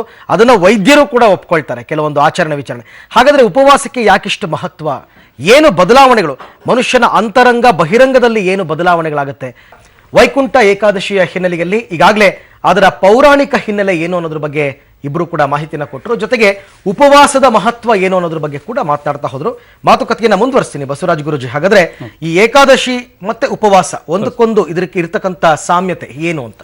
ವೈಕುಂಠ ಏಕಾದಶಿ ಅಂತ ಹೇಳಿದ್ರೆ ವರ್ಷ ಪೂರ್ತಿ ಏಕಾದಶಿಗಳಲ್ಲಿ ಉಪವಾಸಕ್ಕೆ ಹೆಚ್ಚು ಮಹತ್ವ ಕೊಡ್ತೀವಿ. ಈಗ ಆಕ್ಚುಲಿ ಆಯುರ್ವೇದದಲ್ಲೂ ಹೇಳುತ್ತೆ, ಹೆಚ್ಚು ತಿಂದಂಗೆಲ್ಲ ಬುದ್ಧಿಮಟ್ಟ ನಮಗೆ ಬುದ್ಧಿ ಚುರುಕಾಗಿರ್ತಕ್ಕಂಥ ಸಾಧ್ಯತೆ ತುಂಬಾ ಕಡಿಮೆ. ನಾವು ಕಾಮನ್ ಆಗೇ ಹೇಳ್ತೀವಿ, ಗಾದೆನ ಹೇಳ್ತೀವಿ, ಒಂದೊತ್ತು ತಿಂದವನು ಯೋಗಿ, ಎರಡೊತ್ತು ತಿಂದವನು ಭೋಗಿ, ಮೂರೊತ್ತು ತಿಂದವನು ಹೊತ್ಕೊಂಡು ಹೋಗಿ ಅಂತ. ಒಂದೊತ್ತು ತಿಂದವನು ಯೋಗಿ ಅಂತೆ. ಒಂದೊತ್ತು ಅಂತ ಹೇಳಿದ್ರೆ ಸಾತ್ವಿಕ ಆಹಾರ, ಸರಳ ಆಹಾರ ತಿಂದಂಗೆಲ್ಲ ಯೋಗಿ ಅಂತ. ಹೆಚ್ಚು ಆಹಾರ ತಿಂದಂಗೆಲ್ಲ ಅವನ ಮೈಂಡ್ ವರ್ಕ್ ಆಗಲ್ಲ, ಅವನಿಗೆ ಚಲನಾ ಶಕ್ತಿ ಕೂಡ, ಚೈತನ್ಯದ ಶಕ್ತಿ ಕೂಡ ಕಡಿಮೆ ಇರುತ್ತೆ. ಆದರೆ ಏಕಾದಶಿಯ ದಿವಸ ಏಕಾದಶಿಗೆ ನಿಯಾಮಕ ದೇವರೇ ಹರಿ, ವಿಷ್ಣುವಿನ ಅಂಶ ಇರ್ತಕ್ಕಂಥದ್ದು. ವಿಷ್ಣು ಅಂತ ಹೇಳಿದ್ರೆ ಸ್ಥಿತಿ, ಅವನಲ್ಲಿರ್ತಕ್ಕಂತಹ ಅವನನ್ನ ಸ್ಕ್ಯಾನ್ ಮಾಡ್ತಾನೆ, ಆ ಶರೀರವನ್ನ ಸ್ಕ್ಯಾನ್ ಮಾಡ್ತಕ್ಕಂತಹ ದಿನ ಕೂಡ ಇದೌದು. ಶಾಸ್ತ್ರ ಹೇಳುತ್ತೆ ದಶಮಿಯ ದಿನದಿಂದಲೇ ನೀವು ಉಪವಾಸ ಸ್ಟಾರ್ಟ್ ಮಾಡಿ ಅಂತ ಹೇಳುತ್ತೆ, ಹಿಂದಿನ ದಿನದಿಂದಲೇ ಸ್ಟಾರ್ಟ್ ಮಾಡುತ್ತೆ. ಏಕಾದಶಿ ಸಂಪೂರ್ಣವಾಗಿ ಉಪವಾಸ ಇದ್ದು ದ್ವಾದಶಿಯ ದಿವಸ ಪಾರಾಯಣದ ನಂತರ ನಾವು ಏನೇ ಆಹಾರ ತಗೊಂಡ್ರು ಕೂಡ ದೇಹ ಸಮತೋಲನವನ್ನ ಕಾಪಾಡ್ಕೊಂಡು ಬರುತ್ತೆ ಅಂತ. ಆದ್ರೆ ನಮ್ಮ ಹಿರಿಯರು ಪೂರ್ವಿಕರು ಆ ಋತುಗೆ ಅನುಗುಣವಾಗಿ, ಪ್ರಕೃತಿಯ ಒಂದು ಬದಲಾವಣೆಗೆ ಅನುಗುಣವಾಗಿ ನಮ್ಮ ದೇಹದಲ್ಲಿ ಯಾವ ಯಾವ ನಾವು ಯಾವ ಯಾವ ರೀತಿ ನಡ್ಕೋಬೇಕು ಅಂತ ಮೊದಲಿಂದಲೂ ಕೂಡ ಅದನ್ನ ಆಚರಣೆ ಮಾಡ್ಕೊಂಡು ಬಂದಿದ್ದಾರೆ. ಜೊತೆಗೆ ಇನ್ನು ಏಕಾದಶಿಯ ವಿಷಯಕ್ಕೆ ಬಂದಾಗ ಭೂಮಿಯಲ್ಲಿ ಅಥವಾ ಒಂದು ವಿಶೇಷವಾದ ವಿಷ್ಣುವಿನ ಅಂಶ, ಆ ಅಂಶ ಇರ್ತಕ್ಕಂಥದ್ದು. ಉಪವಾಸ ಅಂದ್ರೆ ನೀವೇ ಹೇಳ್ತಿರ್ತೀರಾ, ಭಟ್ರು ಹೇಳ್ತಾ ಇದ್ರು, ಭಗವಂತನ ಹತ್ತಿರ ನಾವು ಯಾವಾಗ ಉಪವಾಸ ಇರ್ತೀವೋ ನಮ್ಮ ದೇಹವನ್ನ ದಂಡಿಸಿ ಭಗವಂತನನ್ನ ಪ್ರಾರ್ಥನೆ ಮಾಡಕ್ ಹೋದಂಗೆಲ್ಲ ನಮ್ಮಲ್ಲಿ ನೆಗೆಟಿವ್ ಎನರ್ಜಿ, ಕೆಟ್ಟದ್ದೆಲ್ಲ ಖಂಡಿತ. ಹಾಗಾದ್ರೆ ಕಮಲಾಕರ್ ಭಟ್ರೆ, ವೈಕುಂಠ ಏಕಾದಶಿನೇ ಯಾಕೆ, ವೈಕುಂಠ ದ್ವಾದಶಿ ಯಾಕಿಲ್ಲ? ನೋಡಿ, ಏಕಾದಶಾದಾರಭ್ಯ ದ್ವಾದಶ ಪರ್ಯಂತಂ ಅಂತ, ಏಕಾದಶಿಯಿಂದ ಆರಂಭಿಸಿ ದ್ವಾದಶಿಯ ಪರ್ಯಂತರವಾಗಿ ಕೂಡ ಈ ಒಂದು ವ್ರತಾಚರಣೆ ಅಂತ. ಜಾತ್ರೆ ಮತ್ತು ಯಾತ್ರೆಯ ಕಲ್ಪನೆ ಬಹಳ ಮುಖ್ಯವಾಗಿರುತ್ತೆ. ಪ್ರಪಂಚದಲ್ಲಿ ಜಾತ್ರೆಗೆ ಸೇರುವಂತವರ ಸಂಖ್ಯೆ ಬಹಳ ಇದ್ರೂ ಕೂಡ ಯಾತ್ರೆಗೆ ಸೇರುವಂತವರ ಸಂಖ್ಯೆ ಬಹಳ ವಿರಳವಾಗಿರುತ್ತೆ. ಹಾಗಿರುವಾಗ ಪ್ರತಿಯೊಬ್ಬರಿಗೂ ಕೂಡ ಏಕಾದಶಿ ವ್ರತವನ್ನ, ಅಂದ್ರೆ ವೈಷ್ಣವರು ಇವರು ಏಕಾದಶಿ ವಿಷ್ಣುವಿನ ಆರಾಧಕರು, ಇವರು ಹಾಗಾದ್ರೆ ಶೈವರು ಇವರು ಬೇರೆ ರೀತಿಯಾದ ಶಿವನ ಆರಾಧಕರು, ಇದಲ್ಲ. ಅಂದ್ರೆ ಪ್ರತಿಯೊಂದು ಕೂಡ ನೀವು ಅಂದ್ರೆ ಪುಷ್ಯ ಮಾಸ ಎನ್ನುವಂಥದ್ದು ಏನಿದೆಯೋ ಸಾಮಾನ್ಯವಾಗಿ ಚಳಿಗಾಲದ ಒಂದು ಕಾಲ, ಋತುವನ್ನು ಕೂಡ ನಾವು ಅವಲೋಕನ ಮಾಡಬೇಕು. ಮಾಸಾದಿಗಳು ಮತ್ತೆ ಪಕ್ಷ ತಿಥಿ ಇತ್ಯಾದಿಗಳೆಲ್ಲವನ್ನು ಕೂಡ ಅವಲೋಕನ ಮಾಡಿದಾಗ 1 ವರ್ಷಗಳ ಕಾಲವಾಗಿ ಪ್ರತಿ ಮಾಸದಲ್ಲಿ ಪ್ರತಿ ಪಕ್ಷದಲ್ಲಿ ಬರ್ತಕ್ಕಂಥ ಏಕಾದಶಿ ವ್ರತವನ್ನ ಮಾಡಲೇಬೇಕು ಮಾಡ್ಲೇಬೇಕು. ಹೌದು, ಹೌದು. ಹೌದು. ಕಾರಣ ಲಂಘನಂ ಪರಮೌಷಧಿ ಎನ್ನುವಂತಹ ಮಾತನ್ನು ಉಲ್ಲೇಖ ಮಾಡುತ್ತೆ ಆಯುರ್ವೇದ ಶಾಸ್ತ್ರ. Okay. ಹಾಗಾದ್ರೆ ನಮ್ಮ ನಿರಾಹಾರವಾಗಿ ನಮ್ಮ ಶರೀರ ಇದ್ದಾಗ ಜಡತ್ವದಿಂದ ನಾವು ಹೊರಬರ್ತೇವೆ ಎನ್ನುವಂತ ಅರ್ಥ. ನಾವು ದಿನ ಬೆಳಗಾದ್ರೆ ಬೆಳಗ್ಗೆ ತಿಂಡಿ ತಿಂತೇವೆ, 10 ಸಲ ಕಾಫಿ ಕುಡಿತೇವೆ, ಮಧ್ಯಾಹ್ನ ಮತ್ತು ರಾತ್ರಿ ಊಟ ಮಾಡಿದ್ರು ಕೂಡ ಸಾಯಂಕಾಲ ಮತ್ತೇನಾದ್ರು ಇದ್ರು ಕೂಡ ಒಂದು ಯಾವ್ದಾದ್ರು ಚಾಟ್ಸ್ ಅಂತ ತಿನ್ಲಿಕ್ಕೆ ಹೋಗುವಂತ ಪರಿಸ್ಥಿತಿ ಇದೆ. ಹಾಗಿರುವಾಗ ದೇಹದಲ್ಲಿ ಸೇರಿರುವಂತಹ ಎಲ್ಲಾ ಒಂದು ರೋಗಗಳನ್ನ ನಿವಾರಣೆ ಮಾಡಿಕೊಳ್ಳಿಕ್ಕೆ ಈ ಏಕಾದಶಿಯ ಒಂದು ಪರ್ವಕಾಲ ಏನಿದೆಯೋ ಆರೋಗ್ಯಕವಾದಂತಹ ಅಂಶಗಳು ಕೂಡ ಒಳ್ಳೆಯದು. ದ್ವಾದಶಿಯ ಆಚರಣೆಗಳನ್ನೇ ಹೇಳಲಿಲ್ಲ ಯಾಕೆ ಎನ್ನುವಂಥದ್ದು ತಮ್ಮ ಪ್ರಶ್ನೆ. ದ್ವಾದಶಿಯ ಆಚರಣೆಗಳಿಂದಲೂ ಕೂಡ ವಿಶೇಷ ಅಂತ ಹೇಳಿದ್ರೆ ಏಕಾದಶಿಯ ದಿನದಲ್ಲಿ ಚಂದ್ರನ ಒಂದು ನಾನು ಮೊದಲೇ ಹೇಳಿದಾಗ 12 ಡಿಗ್ರಿಗಳನ್ನ ನೀವು ಚಲನೆ ಮಾಡ್ತಾ ಬಂದಾಗ ಅವತ್ತು ನೀವು ಅರ್ಪಣೆ ಮಾಡ್ತಕ್ಕಂಥದ್ದು ತುಳಸಿ ಎನ್ನುವಂತಹ ಪತ್ರೆಯನ್ನ. ಈ ತುಳಸಿಯ ಪತ್ರೆಯನ್ನು ವಿಷ್ಣುವಿನ ಸನ್ನಿಧಾನಕ್ಕೆ ನಾವು ಸಾಲಿಗ್ರಾಮ ರೂಪಿಯಾದಂತಹ ಅಥವಾ ವಿಗ್ರಹ ರೂಪಿಯಾದಂತಹ ಒಂದು ಸನ್ನಿಧಾನಕ್ಕೆ ತುಳಸಿಯನ್ನ ಅರ್ಪಣೆ ಮಾಡಿದಾಗ ನಮ್ಮ ದೇಹದಲ್ಲಿ ರೋಗ ನಿರೋಧಕ ಶಕ್ತಿಯನ್ನ ಏಕಾದಶಿಯ ದಿನವೇ ನಾವು ಜಾಸ್ತಿಯಾಗಿ ಪಡ್ಕೋಬಹುದು ಅನ್ನುವಂಥ ದೃಷ್ಟಿ ಒಂದು. ಮತ್ತೆ ದ್ವಾದಶಿ ದಿನನೇ ಆಚರಣೆ ಮಾಡಿದ್ರೆ ಬರ್ತಕ್ಕಂಥದ್ದು ಏನು ಅಂತ ಕೇಳಿದ್ರೆ ವಿಶೇಷವಂತಹ ಪಕ್ಷ ಪ್ರದೋಷ ಅಂತ ಕರೀತಾರೆ. ತ್ರಯೋದಶಿಯ ದಿನ, ತ್ರಯೋದಶಿಯ ದಿನದಂದು ಶಿವನ ಆರಾಧನೆಯನ್ನ ನೋಡಿ, ಶಿವ ಮತ್ತು ವಿಷ್ಣುವಿನಲ್ಲಿ ಭೇದ ಇಲ್ಲ ಎನ್ನುವಂಥದ್ದಕ್ಕೆ ಇದೊಂದು ಪ್ರತ್ಯಕ್ಷವಂತ ಪೂರಕ ಒಂದು ವ್ಯವಸ್ಥೆ ಅಂತ ಅನ್ಕೊಳ್ಳೋಣ. ಹೌದು. ಹಾಗಿರುವಾಗ ಅಂದ್ರೆ ಯಾವುದೇ ಕ್ಲಾಶಸ್ ನಮ್ಮ ಮನಸ್ಸಿಗಿರಬಹುದು, ಅಥವಾ ನಮ್ಮ ಆಚರಣೆಗಳಿಗೆ ಆಗಬಾರದು ಎನ್ನುವಂತಹ ದೃಷ್ಟಿಯಿಂದ ಪುಷ್ಯ ಶುದ್ಧ ಏಕಾದಶಿಯ ಸೂರ್ಯೋದಯಕ್ಕಿಂತ ಪೂರ್ವದಲ್ಲಿ ಎದ್ದೇಳಬೇಕು. ಪ್ರಾತಃ ಕಾಲದಲ್ಲಿ ತಣ್ಣೀರಿನ ಸ್ನಾನವನ್ನೇ ಮಾಡಬೇಕು. ಕಾರಣಗಳಿದೆ. ಕಾರಣ ಯಾವುದನ್ನು ಕೂಡ ಆಡಂಬರಕ್ಕಾಗಿ ಅಥವಾ ಯಾವುದೋ ರೀತಿಯಾದಂತಹ ಒಂದು ಸ್ವಾರ್ಥಕ್ಕಾಗಿ ಮಾಡಿರುವಂತದ್ದಲ್ಲ. ಅದರ ಎಲ್ಲದರ ಹಿಂದೆ ನಿಜವಾದಂತ ವೈಜ್ಞಾನಿಕ ಕಾರಣಗಳಿದೆ. ಖಂಡಿತ. ಈಗ ಹಾಗಾದ್ರೆ ಒಂದು ಬಸವರಾಜ್ ಗುರುಜಿ, ಇಲ್ಲೇನಾಗುತ್ತೆ ನೋಡಿ, ನಾವು ಹಬ್ಬಗಳ ಹೆಸರನ್ನ ಹೇಳಬೇಕಾದ್ರೆ ಯುಗಾದಿ ಹಬ್ಬ ಅಂತೀವಿ, ದೀಪಾವಳಿ ಹಬ್ಬ ಅಂತೀವಿ, ಅದೇ ವೈಕುಂಠ ಏಕಾದಶಿ ವ್ರತಾಚರಣೆ ಅಂತ ಹೇಳ್ತೀವಿ, ಅನಂತ ಪದ್ಮನಾಭ ವ್ರತಾಚರಣೆ ಅಂತ ಹೇಳ್ತೀವಿ. ಏನ್ ಹಾಗಾದ್ರೆ ಹಬ್ಬ ವ್ರತಾಚರಣೆ ಎರಡಕ್ಕೂ ಇರತಕ್ಕಂಥ ವ್ಯತ್ಯಾಸ ಅಂತ? ಮೂಲ ನೀವು ವೈಕುಂಠ ಏಕಾದಶಿ ಅಂತ ಇದನ್ನೇ ಯಾಕೆ ಕರೀತಾರೆ ಅಂತ ಹೇಳಿದ್ರೆ, ಇದು ವೈಕುಂಠವನ್ನ ನಾವು ಯಾರು ನೋಡಿಲ್ಲ. ಆದ್ರೆ ನಾವೀಗ ನೋಡ್ತಾ ಇರ್ತಕ್ಕಂಥದ್ದೆಲ್ಲ ವೈಕುಂಠ. ಈಗ ಸಾಕ್ಷಾತ್ ಶ್ರೀರಂಗಮಲ್ಲಾಗ್ಬೋದು, ತಿರುಪತಿಯಲ್ಲಾಗ್ಬೋದು, ಭದ್ರಾಚಲಮಲ್ಲಾಗ್ಬೋದು, ಶ್ರೀರಂಗಪಟ್ಟಣದಲ್ಲಾಗ್ಬೋದು, ಎಲ್ಲ ಕೂಡ ದೈವಿ ಅಂಶಗಳು ಜಾಸ್ತಿ ಇಲ್ಲಿ. ವೈಕುಂಠವೇ ಇಕ್ಷ್ವಾಕು ವಂಶಸ್ಥರ, ಅಂದ್ರೆ ಇಕ್ಷ್ವಾಕು ಮಹಾರಾಜ ವೈಕುಂಠವನ್ನ ಭೂಮಿಗೆ ತಂದ, ವಿಷ್ಣು ಬಂದು ಭೂಮಿಯಲ್ಲಿ ಇದ್ದ ಅಂತ ಹೇಳ್ತಕ್ಕಂಥ ಪ್ರತೀತಿ ಇಲ್ಲಿರೋದ್ರಿಂದ ಅದನ್ನ ವೈಕುಂಠ ಅಂತೀವಿ. ವಿಷ್ಣುವಿನ ಆವಾಸ ಸ್ಥಾನ ವೈಕುಂಠ. ಈ ತರ ನಾವು ಸ್ವರ್ಗ ನರಕ ಅಂತ ಏನ್ ಕರಿತೀವಿ ಆ ರೀತಿ ಇರೋದ್ರಿಂದ ಇದನ್ನ ವ್ರತಾಚರಣೆ ಯಾಕೆ ಹೇಳ್ತೀವಿ ಅಂದ್ರೆ, ಬೆಳಗ್ಗೆ ಎದ್ದು ತಣ್ಣೀರು ಸ್ನಾನ, ಭಟ್ರು ಹೇಳ್ದಂಗೆ ಬೆಳಗ್ಗೆ ತಣ್ಣೀರು ಸ್ನಾನ ಮಾಡುವಾಗ ನಾವು ಸಪ್ತ ನದಿಗಳನ್ನ, ಗಂಗೆ ಚ ಯಮುನೆ ಚೈವ ಗೋದಾವರಿ ಸರಸ್ವತಿ ನರ್ಮದೆ ಸಿಂಧು ಕಾವೇರಿ ಜಲಸ್ಮಿನ್ ಸನ್ನಿಧಿಂ, ನಿಮ್ಮಲ್ಲೇ ಇರತಕ್ಕಂಥ ನೀರನ್ನ 2 ತೊಟ್ಟು ತಲೆ ಮೇಲೆ ಹಾಕೊಂಡ್ರು ಕೂಡ ಸಪ್ತ ನದಿಗಳ ಪವಿತ್ರತೆ ನಿಮ್ಮಲ್ಲಿ ಆಯ್ತು. ಪಾವಿತ್ರತೆ ಅಂತ ಕರಿತೀವಿ. ಅಂದ್ರೆ ದೇಹವನ್ನ ದೇಹ ವ್ರತ ಅಂತಂದ್ರೆ ದಂಡನೆ ಅಂತ. ವ್ರತ ಅಂತ ಹೇಳಿದ್ರೆ ನಿಯಮಾನುಸಾರವಾಗಿ ನಾವು ಹೋಗ್ತಕ್ಕಂತಹ ದಾರಿ ಏನಿದೆ ಆ ದಾರಿ ಗುರಿ ಮುಟ್ಟುವ ತನಕ ನಮ್ಮ ನಿಯಮಗಳನ್ನ ಪಾಲನೆ ಮಾಡ್ಕೊಂಡು ಹೋಗ್ತಕ್ಕಂಥದ್ದನ್ನ ವ್ರತ ಅಂತೀವಿ. ಹಬ್ಬ ಅಂದ್ರೆ ಹೆಂಗ್ ಮಾಡ್ತೀವಿ ಅಂದ್ರೆ ಈಗಾಗಲೇ ಕಮಲಾಕರ ಭಟ್ ಹೇಳ್ದಂಗೆ ನಮ್ಮ ಅರಿಷಡ್ ವರ್ಗಗಳನ್ನು ಜಯಿಸುವಂತಹ ಹಬ್ಬ ಏನಿಲ್ಲ ನೋಡಿ. ಈಗ ಅಡಿಗೆ ಎಲ್ಲ ಮಾಡ್ತಾ ಇರ್ತಾರೆ, ಮಧ್ಯೆಯಲ್ಲಿ ತಿನ್ಬೋದು, ಒಂಚೂರು ನೈವೇದ್ಯಕ್ಕೆ ಇಟ್ಬಿಟ್ಟು ಮಿಕ್ಕ ಎಲ್ಲ ತಿನ್ಕೊಳ್ತೀವಿ, ಖುಷಿಯಾಗಿರ್ತೀವಿ. ಅದು ಹಬ್ಬಗಳಲ್ಲಿ ಒಂದು ವಿಶೇಷವಾಗಿ ಎಲ್ಲರೂ ಒಟ್ಟುಗೂಡಿ ಎಲ್ಲರೂ ಒಂದಾಗುತ್ತಕ್ಕಂತಹ ಒಂದು ವೈಜ್ಞಾನಿಕ ಹಿನ್ನೆಲೆ ಇರ್ತಕ್ಕಂಥದ್ದು ಹಬ್ಬ. ಆದ್ರೆ ವ್ರತ ಅಂದ್ರೆ ಒಂದು ಗುರಿ ಇರುತ್ತೆ, ಆ ಗುರಿ ತನಕ ನಾನು ಮುಟ್ಟಬೇಕು. ಈಗ ಸಾಮಾನ್ಯವಾಗಿ ನೋಡಿ, ನಾಳೆ ಸಾಕಷ್ಟು ಸಾಧಕರು ನಿರ್ಜಲ ಏಕಾದಶಿ ಅಂತ ಮಾಡ್ತಾರೆ, ಆಮೇಲೆ ಮೌನ ಏಕಾದಶಿ ಅಂತ ಮಾಡ್ತಾರೆ, ಮೌನ ವೃತ. ಅವ್ರು ಯಾರನ್ನೂ ಮಾತಾಡಲ್ಲ. ನಿರ್ಜಲ ಅಂದ್ರೆ ಇವನ್ ಕೆಲವರು ಎಂಜಲನ್ನು ಕೂಡ ನುಂಗೋಕು ಕೂಡ ಭಯ ಪಡ್ತಾರೆ. ಅಂದ್ರೆ ಅಷ್ಟೊಂದು ಕಟ್ಟುನಿಟ್ಟಾಗಿ. ಜೊತೆಗೆ ಇಂತಹ ಸಮಯಗಳಲ್ಲಿ ಯಾವುದಾದ್ರೂ ಒಂದು ಸಂಕಲ್ಪ ಮಾಡ್ಕೊಂಡಾಗ ನಮ್ಮ ಕೈಯಲ್ಲಿಲ್ಲ, ಭಗವಂತನೇ ಆ ಸಂಕಲ್ಪವನ್ನ ಮುಂದುವರ್ಸ್ಕೊಂಡು ಹೋಗ್ತಾನೆ. ಆ ಭಗವಂತನೇ ನಮ್ಮಲ್ಲಿ ಸೇರ್ಕೊಂಡು ನಾನು ಇವತ್ತು ವ್ರತ ಇರ್ತೀನಪ್ಪ, ನಿನಗೋಸ್ಕರ ಇರ್ತೀನಿ, ಜನಗಳಿಗೋಸ್ಕರ ಇರ್ತೀನಿ, ಒಳ್ಳೇದಕ್ಕಾಗಿ ನಾನು ಈ ತರ ಮಾಡ್ತಾ ಇದ್ದೀನಿ ಅಂತಕ್ಕಂಥ ಸಂಕಲ್ಪ ಮಾಡಿದ ತಕ್ಷಣನೇ ಒಂದು ಶಕ್ತಿ ಬಂದು ಸೇರ್ಕೊಳ್ಳುತ್ತೆ. ಆಮೇಲೆ ಇಲ್ಲಿ ಇನ್ನೊಂದನ್ನು ನೋಡ್ಬೇಕು, ವ್ಯಾಸ ಪೂಜೆಯನ್ನು ಆರಂಭಿಸಿದಂತಹ ಆಷಾಢ ಶುದ್ಧ ಏಕಾದಶಿ ಅಂದ್ರೆ ಪೂರ್ಣಿಮೆ ದಿನ ವ್ಯಾಸ ಪೂಜೆಯನ್ನು ಆರಂಭ ಮಾಡುವಂಥದ್ದು.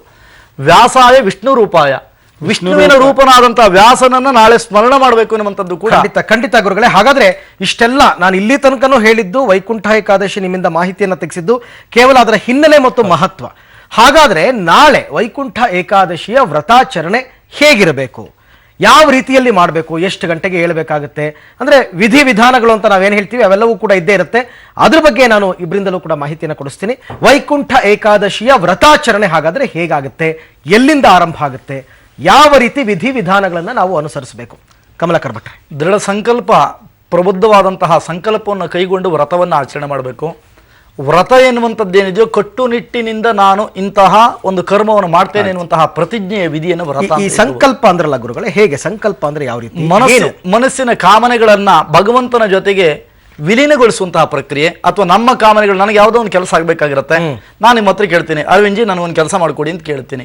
ಹಾಗೆ ನಮ್ಮ ಮನುಷ್ಯನಾದವನು ಪ್ರತಿಯೊಬ್ಬನು ಕೂಡ ಕಾಮನೆಗಳನ್ನು ಇಟ್ಟುಕೊಂಡೇ ಇರೋದ್ರಿಂದ ಜೀವಿತಾವಧಿಯಲ್ಲಿ ಪ್ರತಿಯೊಬ್ಬನು ಕೂಡ ಸುಖ ಮತ್ತು ದುಃಖ ಎನ್ನುವಂಥದ್ದು ಒಂದು ನಾಣ್ಯದ ಎರಡು ಮುಖಗಳು ಇರೋದ್ರಿಂದ ಒಂದಲ್ಲ ಒಂದು ರೀತಿಯಂತಹ ತಾಪತ್ರಯಗಳಿರುತ್ತೆ. ತಾಪ ಅಂತ ಹೇಳಿದ್ರೆ ಸುಡುವುದು ಅನ್ನೋ ಅರ್ಥ, ತ್ರಯ ಅಂದ್ರೆ ಮೂರು ಅಂತ. ಹಾಗಾದ್ರೆ ಮೂರು ಸುಡುವಂತಹ ಪ್ರಕ್ರಿಯೆಗಳು ಯಾವ್ದು ಅಂತ ಕೇಳಿದ್ರೆ ಆಧ್ಯಾತ್ಮಿಕ ತಾಪತ್ರಯ, ಆದಿ ದೈವಿಕವಾದಂತಹ ತಾಪತ್ರಯ, ಆದಿ ಭೌತಿಕವಾದಂತಹ ತಾಪತ್ರಯ. ಈ ತಾಪತ್ರಯಗಳನ್ನ ನಿವಾರಣೆ ಮಾಡಿಕೊಳ್ಳಿಕ್ಕೆ ನಾವು ಯಾರನ್ನ ಆಶ್ರಯಿಸಬೇಕು ಅಂತ ಹೇಳಿದ್ರೆ, ದೇವರಲ್ಲಿ ನನಗೆ ಈ ರೀತಿ ಇಂಥ ಒಂದು ಕಠಿಣ ಆಚರಣೆಯನ್ನ, ವ್ರತಾಚರಣೆಯನ್ನ ನಾನು ಮಾಡ್ತಾ ಇದ್ದೀನಿ, ನನ್ನ ಇಂಥ ಕಾಮನೆಯನ್ನ, ಇಷ್ಟಾರ್ಥವನ್ನ ಪೂರೈಸಪ್ಪ. ಖಂಡಿತ. ಜೊತೆಗೆ ನನ್ನ ಸಂಪೂರ್ಣ ಮುಮುಕ್ಷು ಅಂತ, ನೀವು ಮೋಕ್ಷಕ್ಕೆ ಮೋಕ್ಷ ಅಂತ ಒಂದು ಮಾತನ್ನು ಹೇಳಿದ್ರಿ. ಯಾರು ಮುಮುಕ್ಷಿ ಆಗಿರ್ತಾನೋ ಅವನು ಮಾತ್ರ ಮೋಕ್ಷಕ್ಕೆ ಪ್ರಾಪ್ತಿಯನ್ನು ಪಡ್ಕೊಳ್ತಾನೆ ಅಂತ. ಮುಮುಕ್ಷು ಅಂತ ಹೇಳಿದ್ರೆ ಪ್ರಯಾಣವನ್ನ ನನಗೆ ಯಾವುದೇ ಕಾರಣಕ್ಕೂ ಕೂಡ ಕಾಮನೆಗಳೆಲ್ಲವನ್ನು ಕೂಡ ಬಿಡಿಸಿ, ಈ ದೇಹ ಇವತ್ತು ಮಾತಾಡ್ತಾ ಇದೆ, ಅರೆಕ್ಷಣದಲ್ಲಿ ಇದು ನಿರ್ಜೀವವನ್ನು ಪಡ್ಕೊಂತು ಅಂತಾದ್ರೆ ಇದು ಪ್ರಯಾಣವನ್ನು ಬೆಳೆಸುತ್ತೆ. ನಮ್ಮ ಉದ್ದೇಶ ಇಷ್ಟೇ, ಈ ಒಂದು ಲೋಕದಲ್ಲಿ ಬದುಕುವಂತಹ ಸಂದರ್ಭದಲ್ಲಿ ಬೇಕಾದಂತಹ ಕಾಮನೆಗಳನ್ನು ಈಡೇರಿಸಿ ನಿನ್ನ ಪದತಲವನ್ನ, ಅಂದ್ರೆ ನಿನ್ನ ಪಾದದಲ್ಲಿ ವಾಸ ಮಾಡ್ತಕ್ಕಂತಹ ಶಕ್ತಿಯನ್ನು ಕೊಡು ಎನ್ನುವಂತಹ ದೃಷ್ಟಿಯಿಂದ ಭಗವಂತನ ಜೊತೆಗೆ ಅನೇಕ ರೀತಿಯಾದಂತಹ ಕಾಮನೆಗಳನ್ನ ನಾವು ಬೇಡಿಕೊಳ್ಬೇಕಾಗತ್ತೆ. ನೀವು ಹೇಳ್ತೀರಿ ಮೇನ್ ಆಗಿರತಕ್ಕಂಥದ್ದು ನಾಲ್ಕೆ: ಧರ್ಮದಿಂದ ನಡೆದುಕೊಳ್ಳುವಂತೆ ನನ್ನನ್ನು ಅನುಗ್ರಹಿಸು. ಅರ್ಥ ಅಂದ್ರೆ ಈ ಬದುಕಿಗೆ, ಈ ಒಂದು ಕಲಿಯುಗದಲ್ಲಿ ನಾವು ಬದುಕ್ತಾ ಇದ್ದೇವೆ, ಇದಕ್ಕೆ ಬೇಕಾದಂತಹ ದುಡ್ಡು ಕಾಸಿನ ವ್ಯವಸ್ಥೆಗಳನ್ನು ಅನುಗ್ರಹಿಸು. ಧರ್ಮ, ಅರ್ಥ, ಕಾಮ, ನನ್ನ ಮನಸ್ಸಿನಲ್ಲಿ ಬೇಕಾಗತಕ್ಕಂತಹ ಯಾವ ಒಳ್ಳೆಯ ತನಗಳಿದೆಯೋ ಅಥವಾ ಬಯಕೆಗಳಿದೆಯೋ ಇದನ್ನು ಈಡೇರಿಸು.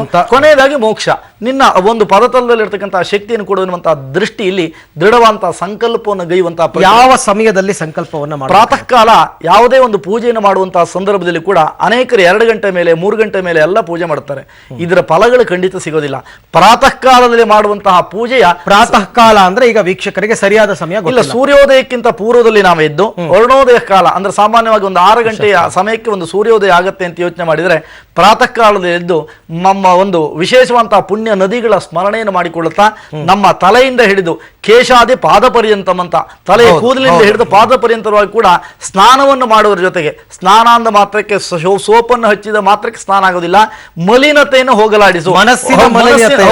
ಮನಸ್ಸಿನಲ್ಲಿ ಇರ್ತಕ್ಕಂತಹ ಮಲಿನತೆಯನ್ನು ಹೋಗಲಾಡಿಸಿ ನೀನು ಮೋಕ್ಷವನ್ನು ಪಡೆಯುವಂತಹ ದೃಷ್ಟಿಯಿಂದ ಸ್ನಾನಾದಿಗಳನ್ನು ಗೈದು, ತದನಂತರದಲ್ಲಿ ಸೂರ್ಯೋದಯ ಆಗುವಂತಹ ಸಾಮಾನ್ಯ 5 ರಿಂದ 10 ನಿಮಿಷಗಳ ಪೂರ್ವದಲ್ಲಿಯೇ ವ್ರತಾಚರಣೆಯ ಆರಂಭ ಆಗಬೇಕು. ಹಾಗಾದ್ರೆ ಬಸವರಾಜ್ ಗುರುಜಿ ಮುಂದೆ ಹೇಗೆ ಅಂತ ಬೆಳಗಿನ ಸಂಕಲ್ಪ ಅಂತ ಹೇಳ್ತಾವೆ, ಏನ್ ಹೇಳ್ತೀರ? ಸಂಕಲ್ಪ ಅಂದ್ರೆ ಈ ದಿನ ಪೂರ್ತಿ ನಾನು ನಾರಾಯಣನ ಸ್ಮರಣೆ ಮಾಡ್ತೀನಿ, ನಾರಾಯಣಿಗೋಸ್ಕರ ನನ್ನ ದೇಹವನ್ನ ಇವತ್ತು ಮುಡುಪಾಗಿಡ್ತೀನಿ, ನಾರಾಯಣನಿಗೋಸ್ಕರ ನನ್ಗೆ ಯಾವುದೇ ಇನ್ಕಮ್ ಇದ್ರೂ ಸಹ ನನಗೆ ಬೇಕಾಗಿಲ್ಲ, ಈ ಸಂಪೂರ್ಣ ದಿನವನ್ನ ಧ್ಯಾನದಲ್ಲಿ, ಪಾರಾಯಣದಲ್ಲಿ, ದರ್ಶನದಲ್ಲಿ ಕಾಲ ಹಾಕ್ತೀನಿ ಅಂತಕ್ಕಂಥದ್ದನ್ನ ಸಂಪೂರ್ಣವಾಗಿ ದಿನವನ್ನ ಮುಡುಪಾಗಿಡ್ತಕ್ಕಂಥದ್ದೇ ಸಂಕಲ್ಪ. ನಾವು ಧರ್ಮಸ್ಥಳಕ್ಕೆ ಹೋಗಿ ಬರ್ತೀವಿ ಸಂಕಲ್ಪ, ತಿರುಪತಿಗೆ ಹೋಗಿ ಬರ್ತೀವಿ ಸಂಕಲ್ಪ, ಅದನ್ನ ಅಲ್ಲಿ ಬೇರೆ ಯಾವುದಕ್ಕೂ ಕೂಡ ಆಸ್ಪದ ಇಲ್ಲ. ಜೊತೆಗೆ ಆವತ್ತಿನ ಅಂದ್ರೆ ನಾಳೆಯ ದಿನವನ್ನ ಸ್ನಾನ ಮುಗಿಸಿದ ನಂತರ ಬೆಳಗಿನ ಜಾವ ಯಾವುದೇ ಏನು ಆಹಾರ ಸೇವನೆ ಮಾಡದೆ ಭಗವಂತನ ದರ್ಶನ ಮಾಡೋಕೆ ಹೋಗ್ಬೇಕು. ದರ್ಶನವನ್ನ ಇಲ್ಲ, ಮನೆಯಲ್ಲಿರ್ತಕ್ಕಂತಹ ದೇವರು, ನಿಮ್ಮ ಮನೆಯಲ್ಲಿರ್ತಕ್ಕಂತಹ ದೇವರ ಪೂಜಾ ವಿಧಿವಿಧಾನಗಳನ್ನು ಮುಗಿಸ್ಕೊಂಡು ಕೂಡ ಭಗವಂತನ ದರ್ಶನಕ್ಕೆ ಹೋಗಿ, ಅಂದ್ರೆ ಇವೆಲ್ಲವೂ ಕೂಡ ಉಪವಾಸದಲ್ಲೇ ಆಗಬೇಕು. ಹೌದು, ಉಪವಾಸದಲ್ಲೇ ಆಗಬೇಕು. ಜೊತೆಗೆ ಎರಡನೇದೇನು ಅಂದ್ರೆ, ನಾವು ಸಾಮಾನ್ಯವಾಗಿ ಹೇಳ್ತೀವಿ ಹಬ್ಬಗಳು ಹರಿದಿನ ಬಂದ್ರೆ ಅನ್ನದಾನ ಮಾಡಿ, ಆದಾನ ಮಾಡಿ. ನಾಳೆ ದಾನಕ್ಕೆ ಪ್ರಾಶಸ್ತ್ಯ ಇಲ್ಲ. ನಾಳಿದ್ದೆ ಅಂದ್ರೆ ಬರ್ತಕ್ಕಂತಹ ದ್ವಾದಶಿಗೆ ದಾನದ ಅಂದ್ರೆ ದಾನ ಕೊಡ್ತಕ್ಕಂತಹ ಪ್ರಾಶಸ್ತ್ಯ. ಅನ್ನ ಅನ್ನೋ ಹೆಸರೇ ನಾಳಿನ ದಿನ ಬರಬಾರದು. ಭಗವಂತನಿಗೆ ಕೇವಲ ತುಳಸಿ, ಭಟ್ರೆ ಹೇಳ್ತಾ ಇದ್ರು, ಆ ತುಳಸಿ ಅನ್ನೋದ್ರಲ್ಲಿ ಎಲ್ಲ ಇದೆ. ಜೊತೆಗೆ ಸುಗಂಧ ಪುಷ್ಪಗಳು, ಭಗವಂತನಿಗೆ ಸುಗಂಧ ಪುಷ್ಪಗಳು. ಇನ್ನೂ ಒಂದು ಪ್ರಶ್ನೆ ಬರುತ್ತೆ, ಭಗವಂತನಿಗೆ ನೈವೇದ್ಯ, ನೀವು ಬೇಕಾದ್ರೆ ಭಗವಂತನಿಗೆ ನೈವೇದ್ಯವನ್ನ ಅರ್ಪಣೆ ಮಾಡಿ, ನೀವು ಸ್ವೀಕಾರ ಮಾಡೋಕೆ ಇಲ್ಲಿ ಇಲ್ಲ, ಹಕ್ಕಿಲ್ಲ. ದೇಹ ಅಲ್ಲ, ಈಗ ನೈವೇದ್ಯಾರ್ಪಣೆ ಅಂತಂದ್ರೆ ಈಗ ಮೋದಕ ಗೀದಕ ಅವೆಲ್ಲ ಮಾಡೋದ್ರ ಬದಲು ತೆಂಗಿನಕಾಯಿಯನ್ನ ಇಟ್ಟು ನಾವು ಸಾಂಕೇತಿಕವಾಗಿ ನೈವೇದ್ಯವನ್ನ ಮಾಡಬಹುದು. ಹಣ್ಣು ಹಂಪಲ, ಮನೆಯಲ್ಲಿ ಒಲೆಯನ್ನೇ ಹಚ್ಚಬಾರದು, ಬೇಯಿಸಿದ ಪದಾರ್ಥ ಇಡಬಾರದು, ಬೇಳೆ ಕಾಳುಗಳನ್ನ ಸೇವಿಸಬಾರದು. ಅದು ನೀರು ಹೇಳ್ತೀವಲ್ಲ, ಕೆಲವು ಅವಶ್ಯಕತೆಗೆ ಅನುಗುಣವಾಗಿ ನಾನು ತುಂಬಾ ಒಂದು ಬಾಟಲ್ ನೀರು ಕುಡಿದು ಕೂತ್ಕೋತೀನಿ ಅಂತಲ್ಲ, ನಿಮಗೆ ನೀರು ಕುಡಿಲೇಬೇಕು ಅಂದಾಗ ಸ್ವಲ್ಪ ನೀರನ್ನ ಸ್ವೀಕಾರ ಮಾಡೋದ್ರಲ್ಲಿ ತಪ್ಪಿಲ್ಲ. ಆದ್ರೆ ಹಾಗಾದ್ರೆ ಕಮಲಾಕರ ಭಟ್ರೆ, ಯಾರಲ್ಲಿ ಶಕ್ತಿ ಇದೆಯೋ ಅವ್ರಿಗೂ ಮಾತ್ರ ಇದು, ವಯೋವೃದ್ಧರಿಗೆ, ಗರ್ಭಿಣಿಯರಿಗೆ, ಬಾಣಂತಿಯರಿಗೆ ಇದು ಸಲ್ಲ ಅಂತಕ್ಕಂಥ. ಖಂಡಿತ ಹೌದು. ನಿರಾಹಾರೌ ಯಥಾತ್ಮಾನೋ ತನ್ಮನಸ್ಕೌ ಸಮಾಹಿತೌ ಎನ್ನುವಂತ ಮಾತೊಂದು ಬರುತ್ತೆ. ನಿರಾಹಾರದಲ್ಲಿ ಶಕ್ತಿಯುತನಾದವನು ಮಾತ್ರವೇ ಮಾಡ್ಲಿಕ್ಕೆ ಯೋಗ್ಯವಿನಃ ಜೀವನ ಭದ್ರಾಣಿ ಪಶ್ಯತಿ ಅಂತ. ಜೀವವನ್ನು ಭದ್ರವಾಗಿ ಇಟ್ಕೋ. ಆಮೇಲೆ ಒಂದ್ ವೇಳೆ ಶಕ್ತಿಹೀನರೂ ಕೂಡ ಕಷ್ಟಪಟ್ಟು ಮಾಡ್ತೀನಿ ಅಂತ ಹೋಗಿ ಅದರಲ್ಲಿ ವಿಫಲರಾದ್ರೆ ಅದು ಕೂಡ ದೇವರಿಗೆ ಪ್ರೀತಿ ಆಗೋದಿಲ್ಲ. ಅದನ್ನ ಮಾಡ್ಲೇಬಾರದು. ಅದನ್ನ ಯಾವುದೇ ಕಾರಣಕ್ಕೂ ಕೂಡ ವ್ರತಾಚರಣೆ ಎನ್ನುವಂಥದ್ದೇನಿದೆಯೋ, ವ್ರತಾಚರಣೆ ಸಂಪನ್ನಗೊಂಡಾಗ ಮಾತ್ರವೇ ಪುಣ್ಯಪ್ರದವೇ ವಿನಃ ಅದು ಅಪೂರ್ಣವಾದಂತಹ ಸಂದರ್ಭದಲ್ಲಿ ಆಗೋದಿಲ್ಲ. ಗರ್ಭಿಣಿಯರು ಇರ್ತಾರೆ, ಅವರಿಗೆ ಯಾವುದೇ ಕಾರಣಕ್ಕೂ ಕೂಡ ಆಹಾರವನ್ನು ಸೇವಿಸಬೇಕಾದ ಅವರ ಕರ್ತವ್ಯ. ಕಾರಣ ಏನು ಅಂತ ಕೇಳಿದ್ರೆ, ಜೀವಾತ್ಮನಲ್ಲಿ ನೋಡಬಾರ್ದು, ಪರಮಾತ್ಮನನ್ನು ನೋಡ್ಬೇಕು. ಅದರ ಒಳಗಡೆ ಇರ್ತಕ್ಕಂಥ ಅಂತರಂಗದಲ್ಲಿ ಇರ್ತಕ್ಕಂಥ ಸಾಕ್ಷಾತ್ ಮಹಾವಿಷ್ಣುವೇ ಅವರ ಆರಾಧನೆ ಮಾಡಿದ್ದೇನೆ ಎನ್ನುವಂತಹ ಭಾವನೆ ಇಟ್ಕೊಳ್ಳಿ ಆ ಮಕ್ಕಳು. ಆಮೇಲೆ ಇಲ್ಲಿ ಇನ್ನೂ ಒಂದು ಏನು ಅಂತ ಹೇಳಿದ್ರೆ, ಈಗ ನಾವು ಏಕಾದಶಿ ದಿವಸ ಭಗವಂತನ ದರ್ಶನ ಮಾಡಿ ಅಂತಕ್ಕಂಥದ್ದು ಒಂದು ನಿಯಮ ಇದರಲ್ಲಿ ಇದ್ರೂ ಸಹ ಕೆಲವರು ಅಂಗವಿಕಲರಿರ್ತಾರೆ, ಆರೋಗ್ಯಹೀನರಿರ್ತಾರೆ, ಮನೆಯಲ್ಲೇ ಇರ್ತಾರೆ, ರೂಮ್ ಬಿಟ್ಟು ಆಚೆ ಬರೋದೇ ಇಲ್ಲ. ಏನಪ್ಪಾ, ಇಂತಹ ಪವಿತ್ರವಾದ ದಿನವನ್ನ ನಾವು ದೇವರ ದರ್ಶನ ಮಾಡಕ್ ಆಗ್ಲಿಲ್ಲ ಅಂತಕ್ಕಂಥ ಚಿಂತೆ ಬೇಡ. ಅಲ್ಲಿ ನೀವು ಅಲ್ಲಿ ಕ್ಲೀನ್ ಆಗಿ ಭಗವಂತನನ್ನ ಏನು ವಿಷ್ಣು ಸಹಸ್ರನಾಮ ನಿಮ್ಗೆ ಓದೋದ್ ಬರುತ್ತಾ, ವಿಷ್ಣು ಸಹಸ್ರನಾಮವನ್ನ ಪಠನೆ ಮಾಡಿ. ಏನು ಓಂ ನಮೋ ನಾರಾಯಣ ಹೇಳ್ಕೊಂಡ್ರೆ ಸಾಕಲ್ಲ, ಸರ್ವಾಂತರ್ಯಾಮಿ ಮಂತ್ರ ಜಪ ಮಾಡಿದ್ರೆ ಅಷ್ಟೇ ಸಾಕು ಅಂತ. ನಾರಾಯಣ ಹೇಳಿದಾಗ ಒಂದು ಮಾತು ಜ್ಞಾಪಕ ಬರುತ್ತೆ. ಶಿವಶರಣರು ಒಂದು ಮಾತು ಹೇಳಿದ್ರು, ನಿಂತಲ್ಲೇ ಶಿವಾಲಯ, ನೆನೆದಂದೇ ಶಿವರಾತ್ರಿ ಅಂತ. ನನಗೇನು ಆಗ್ತಾ ಇಲ್ಲ, ನಾನು ನಿಂತಿದ್ದೀನಿ, ನನ್ನ ಮನಸ್ಸು ಬಂದಿತ್ತೀಯ ಮನಸ್ಸು, ಅಲ್ಲೇ ಶಿವಾಲಯವನ್ನ ಸ್ಥಾಪನೆ ಆಗುತ್ತೆ, ಅಲ್ಲೇ ದೇವರ ಅನುಗ್ರಹ ಆಗುತ್ತೆ. ನೆನೆದಂದೇ ಶಿವರಾತ್ರಿ, ನನಗೆ ಯಾವತ್ತು ಅನುಕೂಲ ಆಗುತ್ತೆ ಅವತ್ತೇ ಶಿವರಾತ್ರಿ. ಭಗವಂತ ಒಂದ್ ಮಾತು ಹೇಳ್ತಾನೆ, ನಮ್ಗೆ ಬಾಲ್ಯಾವಸ್ಥೆ, ಯೌವನಾವಸ್ಥೆ, ಪ್ರೌಢಾವಸ್ಥೆ, ವೃದ್ಧಾವಸ್ಥೆ ಅಂತ ಏನು ಅವಸ್ಥೆಗಳು 4 ಅವಸ್ಥೆ ಇದೆ. ನಾವು ಎಲ್ಲೋ ಒಂದ್ ಕಡೆ ಯೌವನಾವಸ್ಥೆ, ಪ್ರೌಢಾವಸ್ಥೆಯಲ್ಲಿ ಕೆಲವೊಂದು ಮಾಡಕ್ ಆಗಿಲ್ಲ, ನಾವು ವೃದ್ಧಾವಸ್ಥೆಯಲ್ಲಿ ಬಂದ್ಬಿಟ್ಟಿದೀವಿ ಅಂತ ಹೇಳಿದ್ರು ಕೂಡ ನೀವು ಆ ಅವಸ್ಥೆಯನ್ನ ಸಂಪೂರ್ಣವಾಗಿ ಉಪಯೋಗಿಸ್ಕೊಳ್ಳಿ. ಆದ್ರೆ ಇನ್ನೊಂದು ಮಾತು ದೇವ್ರು ಹೇಳ್ತಾನೆ, ಕಣ್ಣು ಕಾಣಿಸೋವಾಗ, ಕಿವಿ ಕೇಳಿಸೋವಾಗ, ಮನಸ್ಸು ಚೆನ್ನಾಗಿದ್ದಾಗ, ದೇಹ ಅಂಗಾಂಗಗಳು ಚೆನ್ನಾಗಿದ್ದಾಗ, ಒಳ್ಳೆಯದನ್ನ ಮಾಡಿಕೊಂಡು ಬಂದಾಗ ಲಾಸ್ಟ್ ಅವಸ್ಥೆಯನ್ನ ನಾನ್ ಕಾಪಾಡ್ತೀನಿ. ನೀವು ಪ್ರೌಢಾವಸ್ಥೆಯನ್ನ ಹಾಳು ಮಾಡ್ಕೊಂಡ್ರಿ, ಯೌವನಾವಸ್ಥೆಯನ್ನ ಹಾಳು ಮಾಡ್ಕೊಂಡ್ರಿ, ವೃದ್ಧಾವಸ್ಥೆಯಲ್ಲಿ ಬಂದು ತುಂಬಾ ಸಂಕಟ ಪಡ್ತಾ ಇದ್ದೀರಲ್ಲ, ಆ ಪಾಪಗಳನ್ನು ಮಾಡೋಕ್ ಮುಂಚೆ ಎಚ್ಚೆತ್ತುಕೊಂಡು ಇವೆಲ್ಲ ಮಾಡ್ಕೊಂಡು ಬನ್ನಿ ಅಂತ ಈ ಅವಸ್ಥೆಗಳ ಜನಗಳಿಗೂ ಕೂಡ ಭಗವಂತನ ಒಂದು ಸಂದೇಶ ಕೂಡ ಇದರಲ್ಲಿದೆ. ಇಲ್ಲ, ಆಮೇಲೆ ಮನೆಯೇ ಮಂತ್ರಾಲಯ, ಮನಸ್ಸೇ ದೇವಾಲಯ. ಯಾವುದೇ ಕಾರಣಕ್ಕೆ ದೇವರ ಪೂಜೆಯನ್ನು ಮಾಡುವಾಗ ಭಗವಂತನ ಸಮೀಪದಲ್ಲಿರಬೇಕು ಎನ್ನುವಂತ ಅರ್ಥ ಇಷ್ಟೇ. ಕಾಮನೆಗಳೆಲ್ಲವನ್ನೂ ಕೂಡ ಕಟ್ಟಿ ಇಡು ಎನ್ನುವಂತ ಅರ್ಥ. ಕಾಮನೆ ಎನ್ನುವಂತ ಮಾತ್ರಕ್ಕೆ ಬೇರೆ ಪರೋಪಕಾರಾಯ ಪುಣ್ಯಾಯ ಪಾಪಾಯ ಪರಪೀಡನಂ ಏನಿದ್ರೆ ಕಾಮನೆ ಎನ್ನುವಂಥದ್ದಿಷ್ಟೇ. ಯಾವುದೇ ಕಾರಣಕ್ಕೆ ಬೇರೆಯವರಿಗೆ ಉಪದ್ರವವನ್ನು ಕೊಡುವಂತಹ ಶಕ್ತಿಯನ್ನು ಅಥವಾ ಉಪದ್ರವವನ್ನು ಕೊಡದೇ ಇರುವಂತಹ ಸ್ಥಿತಿಯನ್ನು ಕೊಡುವಂತ ಭಗವಂತನಲ್ಲಿ ಖಂಡಿತ. ಹಾಗಾದ್ರೆ ಈ ವ್ರತಾಚರಣೆ ಬಗ್ಗೆ ನಾವು ಮಾತಾಡ್ತಾ ಇದ್ವಲ್ಲ, ಬೆಳಿಗ್ಗೆ ನೀವು ಬೆಳಗಿನ ಎಲ್ಲ ವಿಧಿವಿಧಾನಗಳನ್ನ ಹೇಳಿದ್ರಿ. ಆರಂಭದಲ್ಲಿ ಅಂದ್ರೆ ಬೆಳಗಿನ ಜಾವದಲ್ಲೇ ನಾವು ದೇವಸ್ಥಾನಕ್ಕೆ ಹೋಗ್ಬೇಕಾಗಿ ನಾರಾಯಣನ ಸ್ಮರಣೆ ಮಾಡ್ಬೇಕಾಗತ್ತಾ, ಅದಕ್ಕೂ ಸಮಯ ನಿಗದಿ ಆಗಿರುತ್ತಾ? ನೋಡಿ, ನಾಳೆ ದಿನ ದಶಾವತಾರಗಳು ಎಲ್ಲವೂ ಕೂಡ ಆರಂಭ ಆಗಿರುವಂತದ್ದು ಇದೇ ಪುಷ್ಯ ಶುದ್ಧ ಏಕಾದಶಿ ಆಗಿರೋದ್ರಿಂದ ಇಡೀ ದಿನವೂ ಕೂಡ ಭಗವಂತನ ನಾಮಸ್ಮರಣೆಯನ್ನು ಮಾಡುವುದರಿಂದ ಇಡೀ ದಿನವೂ ಕೂಡ ಪುಣ್ಯದ ಪ್ರಭಾವಗಳು ಬಂದೇ ಬರುತ್ತೆ. ಆದ್ರೆ ಪ್ರಾತಃ ಕಾಲದಲ್ಲಿ ವ್ರತಾಚರಣೆಯನ್ನು ಆರಂಭಿಸಿದರೆ ಸೂರ್ಯೋದಯಾತ್ ಸೂರ್ಯೋದಯಂ ಅನ್ನುವಂತ ಮಾತು ಜ್ಯೋತಿಷ್ಯ ಪ್ರತಿಪಾದನೆಯನ್ನು ಮಾಡುತ್ತದೆ. ಸೂರ್ಯೋದಯ ಆದಂತಹ ಸಂದರ್ಭದಿಂದ ಹಿಡಿದು ಮಾರನೇ ದಿನ ಸೂರ್ಯೋದಯದ ತನಕ ಕೂಡ ಒಂದು ದಿನ ಅಂತ ಪರಿಗಣನವನ್ನು ಮಾಡ್ತೇವೆ. ಆ ಕಾರಣದಿಂದ ವ್ರತ ಸಮಾಪ್ತಿ ಎನ್ನುವಂಥದ್ದು ಆಗುವುದು ನಾಳೆ ದಿನ ನಾವು ಸೂರ್ಯೋದಯವನ್ನು ಕಂಡ ನಂತರದಲ್ಲಿ, ಪಾರಾಯಣಾದಿಗಳನ್ನು ಪೂರೈಸಿದ ನಂತರದಲ್ಲಿ ಆಹಾರವನ್ನು ಸೇವಿಸುವುದರಿಂದ ಆ ಒಂದು ಪ್ರಕ್ರಿಯೆಗಳನ್ನು ಒಳಗೊಂಡಂತೆ ಪ್ರಾತಃ ಕಾಲದಲ್ಲಿ ಆರಂಭ ಮಾಡ್ತಕ್ಕಂಥದ್ದು ಉತ್ತಮ.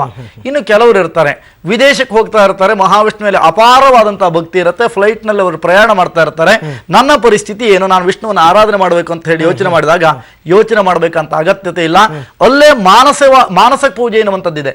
ಮನಸ್ಸಿನಲ್ಲಿಯೇ ಮಹಾವಿಷ್ಣುವಿನ ಒಂದು ಸ್ಥಾನವನ್ನು ಕಲ್ಪನೆ ಮಾಡಿಕೊಂಡು ನಿಜ ಎಲ್ಲಿದ್ರು ಕೂಡ ಮಾಡಬಹುದಲ್ಲ? ಹೌದು, ಖಂಡಿತ ಮಾಡಬಹುದು. ಆ ಪೂಜೆಯನ್ನ ಮಾನಸಿಕವಾಗಿ ನಾನು ಪೂಜೆ ಮಾಡ್ತೀನಿ. ಮಹಾವಿಷ್ಣುವಿನ ವಿಗ್ರಹ ಇದೆ, ಜೊತೆಗೆ ನಾನು ಮಹಾವಿಷ್ಣುವಿನ ಮಂದಿರದಲ್ಲೇ ಇದ್ದೇನೆ ಎನ್ನುವಂಥದ್ದನ್ನ ಹೃದಯ ಮಂದಿರದಲ್ಲಿ ಮಹಾವಿಷ್ಣುವಿನ ಪ್ರತಿಷ್ಠಾಪನೆ ಮಾಡಬೇಕು ವಿನಃ ಯಾವ್ಯಾವುದೋ ಕ್ಯೂನಲ್ಲಿ, ಅಂದ್ರೆ ಈ ದಿನಗಟ್ಲೆ ಕಾದದು ಈ ಮಹಾವಿಷ್ಣುವಿನ ಪೂಜೆ ಮಾಡಿದ ಮಾತ್ರಕ್ಕೆ ಸ್ವರ್ಗ ಪ್ರಾಪ್ತಿ ಆಗತ್ತೆ ಅದನ್ನ ನಾವು ಒಪ್ಕೊಳ್ಳೋದಿಲ್ಲ. ಹಾಗಾದ್ರೆ ಒಂದು ವಿರಾಮ ತಗೋತೀನಿ. ಇಲ್ಲಿ ಕೆಲವರು ಜನಗಳಿಗೆ ಒಂದು ಅಪನಂಬಿಕೆ ಅಂತಕ್ಕಂಥದ್ದು ಇರುತ್ತೆ.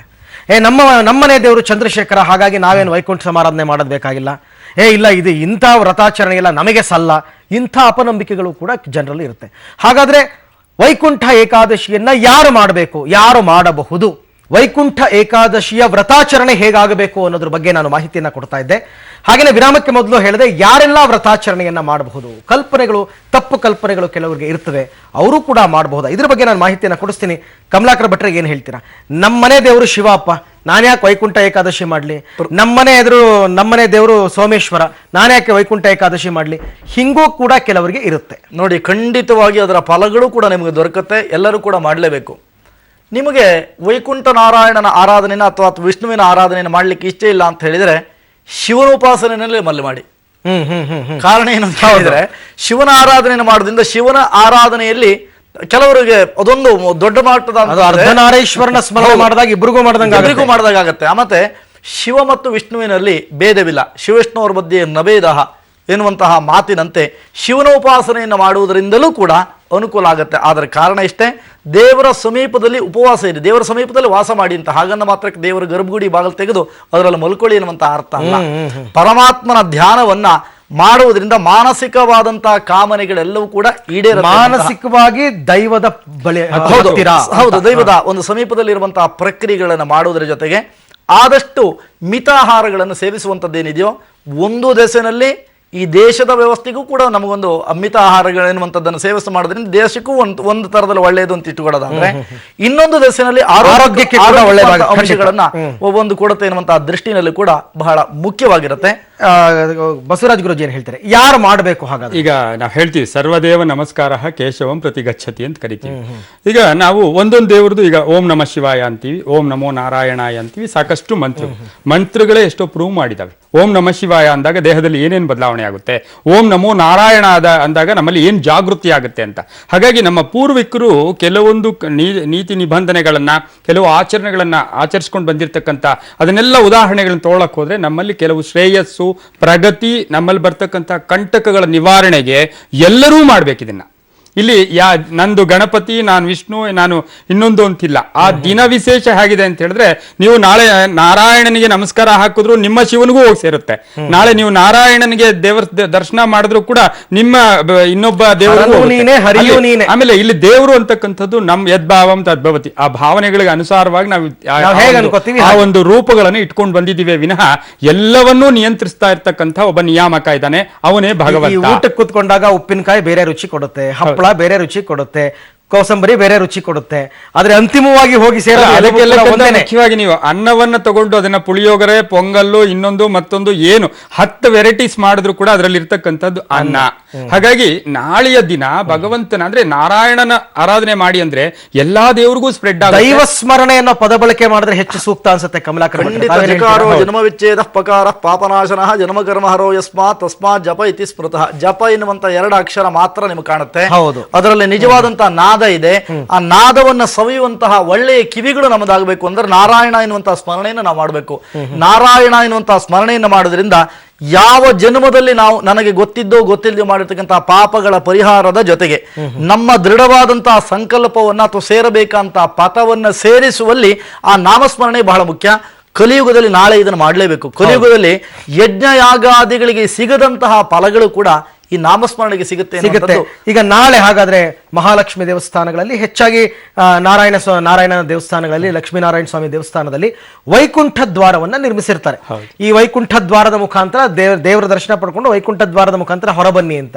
ಇದು ಯಾವುದರ ಸಂಕೇತ ಗುರುಗಳೇ? ಹಾಗಾದ್ರೆ ಆಕ್ಚುಲಿ ನಾಳಿನ ದಿನವನ್ನ ವೈಕುಂಠ ದ್ವಾರ ಅಂತ ಯಾಕಂತೀವಿ ಅಂದ್ರೆ, ವೈಕುಂಠ ದ್ವಾರದ ಮುಖಾಂತರವೇ ಭೂಮಿಯ ಪ್ರವೇಶ ಮಾಡಿದಂತಹ ಪವಿತ್ರವಾದ ದಿನ. ಭಗವಂತ ವೈಕುಂಠ ದ್ವಾರದ ಮುಖಾಂತರವೇ ಇಲ್ಲಿ ಬಂದು ನೆಲೆಸಿದ್ದು ಅಂತ. ಜೊತೆಗೇನು ನಾಳಿನ ದಿನ ಭಗವಂತನ ಆಕಾರನೇ ವಿಶೇಷ. ಉಯ್ಯಾಲೆಯಲ್ಲಿ ಮಲಗಿರ್ತಾನಪ್ಪ.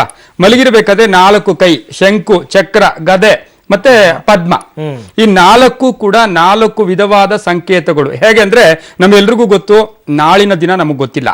ನಾಳೆ ನಾವು ಏನಾಗ್ತೇವೋ, ಆಕ್ಸಿಡೆಂಟ್ ಆಗುತ್ತೋ, ಇನ್ನೊಂದಾಗುತ್ತೋ, ಕಷ್ಟ ಬರುತ್ತೋ, ಸಾಲಗಾರ ಬರ್ತಾರೋ, ಆರೋಗ್ಯ ಕೆಟ್ಟೋಗುತ್ತೋ, ಯಾರನ್ನೋ ಕಳ್ಕೊಳ್ತೀವೋ, ಇವೆಲ್ಲವೂ ಕೂಡ ನಿಗೂಢ.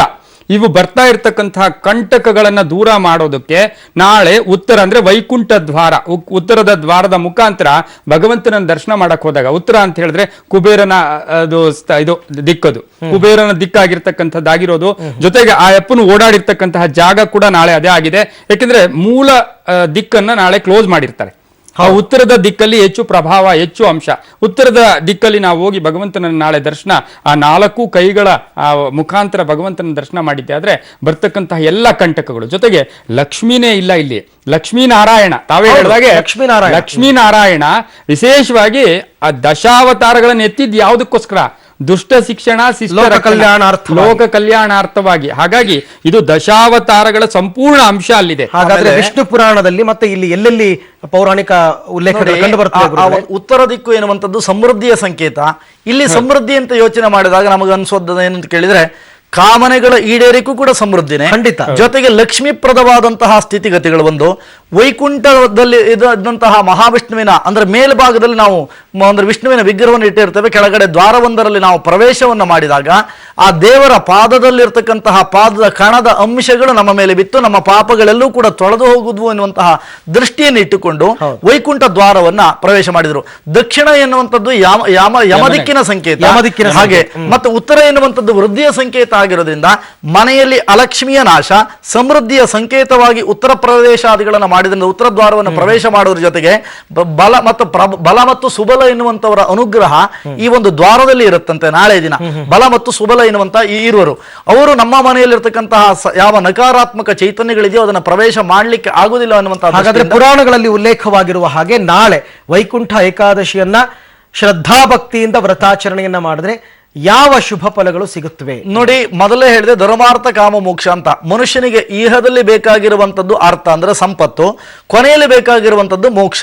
ಹಾಗಾದ್ರೆ ಇವೆರಡನ್ನು ಕೂಡ ನಮಗೆ ಸಿಗಬೇಕು ಅಂತ ಆದ್ರೆ ಈ ವೈಕುಂಠ ಏಕಾದಶಿಯ ಈ ವ್ರತವನ್ನು ಮಾಡುವುದರಿಂದ ಇಡೀ ವರ್ಷಾಚರಣೆಯಲ್ಲಿ ಮಾಡಿದಂತಹ ಏಕಾದಶಿ ವ್ರತದ ಸಂಪೂರ್ಣವಾದಂತಹ ಫಲಗಳು ನಾಳೆ ಒಂದೇ ಒಂದು ಏಕಾದಶಿಯ ಒಂದು ವ್ರತವನ್ನು ಮಾಡೋದ್ರಿಂದ 3 ಕೋಟಿ ಏಕಾದಶಿ ವ್ರತವನ್ನು ಮಾಡಿದಂತಹ ಪುಣ್ಯದ ಪ್ರಭಾವಗಳು ಬರುತ್ತದೆ ಎನ್ನುವಂತಹ ದೃಷ್ಟಿ.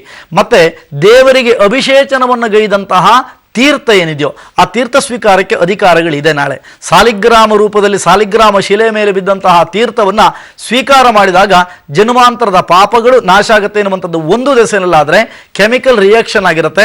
ಕಾರಣ ಗಂಡಕಿ ನದಿಯಲ್ಲಿ ಸಿಗ್ತಕ್ಕಂತಹ ಯಾವ ಮ್ಯಾಗ್ನೆಟಿಕ್ ಅಂಶಗಳಿದೆಯೋ ಸಾಲಿಗ್ರಾಮದಲ್ಲಿ ಅದರ ಜೊತೆಗೆ ಅಭಿಷೇಕಗೊಂಡಂತಹ ತೀರ್ಥ ಗಂಗಾ ನದಿ ಅಥವಾ ಗಂಗೆಯನ್ನು ಕಲ್ಪನೆ ಮಾಡಿದಂತಹ ತೀರ್ಥ ಮಿಶ್ರಣವಾದಂತಹ ತುಳಸಿ ರೋಗ ನಿರೋಧಕ ಶಕ್ತಿಯನ್ನು ಈ ದೇಹಕ್ಕೆ ಕೊಡುವುದರ ಜೊತೆಗೆ ಉತ್ತೇಜನವನ್ನ ಬುದ್ಧಿಯ ಉತ್ತೇಜನವನ್ನು ಕೊಡುತ್ತೆ ಎನ್ನುವಂತಹ ದೃಷ್ಟಿಯಿಂದ ತೀರ್ಥ ಸ್ವೀಕಾರ. ನಾಳೆಯ ದಿನ ಹಾಗಾದ್ರೆ ಗುರುಗಳೇ ಕೆಲಸ ಕಾರ್ಯಗಳನ್ನ ಆರಂಭ ಮಾಡೋದಕ್ಕೆ ಶುಭ ದಿನವೇ ಅನ್ನುವ ಪ್ರಶ್ನೆ ಬರುತ್ತೆ, ತಾವೇನ್ ಹೇಳ್ತೀರಾ? ನಾಳೆಯ ದಿನ ಕೆಲಸ ಕಾರ್ಯಗಳನ್ನ ಸಂಕಲ್ಪ ಮಾಡ್ಕೊಳ್ಳಕ್ಕೆ ಶುಭ ದಿನ, ಸಂಕಲ್ಪಕ್ಕೆ ಶುಭ. ಅದ್ರ ಜೊತೆಗೆ ನಾಳೆ ಇನ್ನೂ ಸ್ಪೆಷಲ್ ಏನು ಅಂದ್ರೆ ಸಂಪೂರ್ಣ ನವಗ್ರಹ ಕಾಟ ಯಾರಿಗಿರುತ್ತೋ ಈ ವ್ರತಾಚರಣೆಯನ್ನ ಮಾಡೋದ್ರಿಂದ ಆ ನವಗ್ರಹಗಳ ಕಾಟ, ಈಗ ಯಾರಿಗೋ 7.5 ನಡೀತಾ ಇದೆ, ಜೊತೆಗೆ ಶಾಸ್ತ್ರದಲ್ಲಿ ಒಂದು ಮಾತು ಹೇಳುತ್ತೆ, ಬುಧ ನೀಚನಾಗಿರ್ತಕ್ಕಂಥ ಯಾರು ಜಾತಕ ಇರುತ್ತೆ, ಬುಧನು ನೀಚನಾಗಿರ್ತಕ್ಕಂಥ ಜಾತಕ ನಾಳೆಯ ಮಾಡಿದ ಆ ಫಲದಿಂದ ಆ ಬುಧನ ಅನುಗ್ರಹ ಸಿಕ್ಕಿ ಬುದ್ಧಿ ಕೂಡ ಚಾತುರ್ಯತೆ ಕೂಡ ಜಾಸ್ತಿ ಆಗುತ್ತೆ. ನವಗ್ರಹಗಳ ಕಾಟ ಇರ್ತಕ್ಕಂಥವ್ರು ಯಾರೇ ಆಗ್ಬೋದು, ನಮ್ಗೆ ಯಾವುದೋ ಒಂದು ಗ್ರಹ ಕಾಟ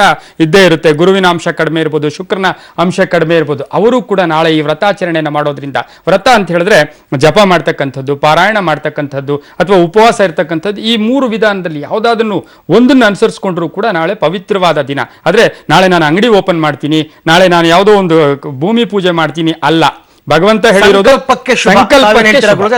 ಗುರುಗಳೇ ಇಲ್ಲ. ಯಾವುದೇ ಕಾರಣಕ್ಕೆ ಸಂಕಲ್ಪ ಎನ್ನುವಂಥದ್ದರ ಜೊತೆಗೆ ಈ ಒಂದು ಹೊಸದಾದಂತಹ ಪೂಜೆ ಪುನಸ್ಕ ಬೇರೆ ರೀತಿಯಾದಂತ ಯಾವುದೋ ಒಂದು ಶುಭ ಕಾರ್ಯವನ್ನು ನಾಳೆ ಮಾಡಿಕೊಡುದು. ಕಾರಣ ಶೂನ್ಯ ಮಾಸ ಆಗಿರೋದ್ರಿಂದ ಅದನ್ನ ಹೇಳ್ಸಕ್ಕೆ ಅಂತಾನೆ ನಾನು ನಿಮ್ಮ ಹತ್ರ ಈ ಪ್ರಶ್ನೆ ಕೇಳಿದೆ. ಧನ್ಯವಾದ ಕಮಲಾಕರ ಭಟ್ರೆ, ನಮಗೂ ಕೂಡ ಧನ್ಯವಾದ. ಈ ಮೂಢನಂಬಿಕೆ ಅಂತಕ್ಕಂಥದ್ದು ಸಾಮಾನ್ಯವಾಗಿ ತಿಳಿದವರಿಂದ ಒಂದು ವಿಚಾರವನ್ನ ತುಲನೆ ಮಾಡಿ ಮೂಢನಂಬಿಕೆಯನ್ನ ಹೋಗಲಾಡಿಸಿ ಅದನ್ನ ನಂಬಿಕೆಯಾಗಿ ಪರಿವರ್ತಿಸಿಕೊಳ್ಳೋದೇ ಭಗವತ್ ಸಾನ್ನಿಧ್ಯ ಅಂತ ಹೇಳಲಾಗುತ್ತೆ.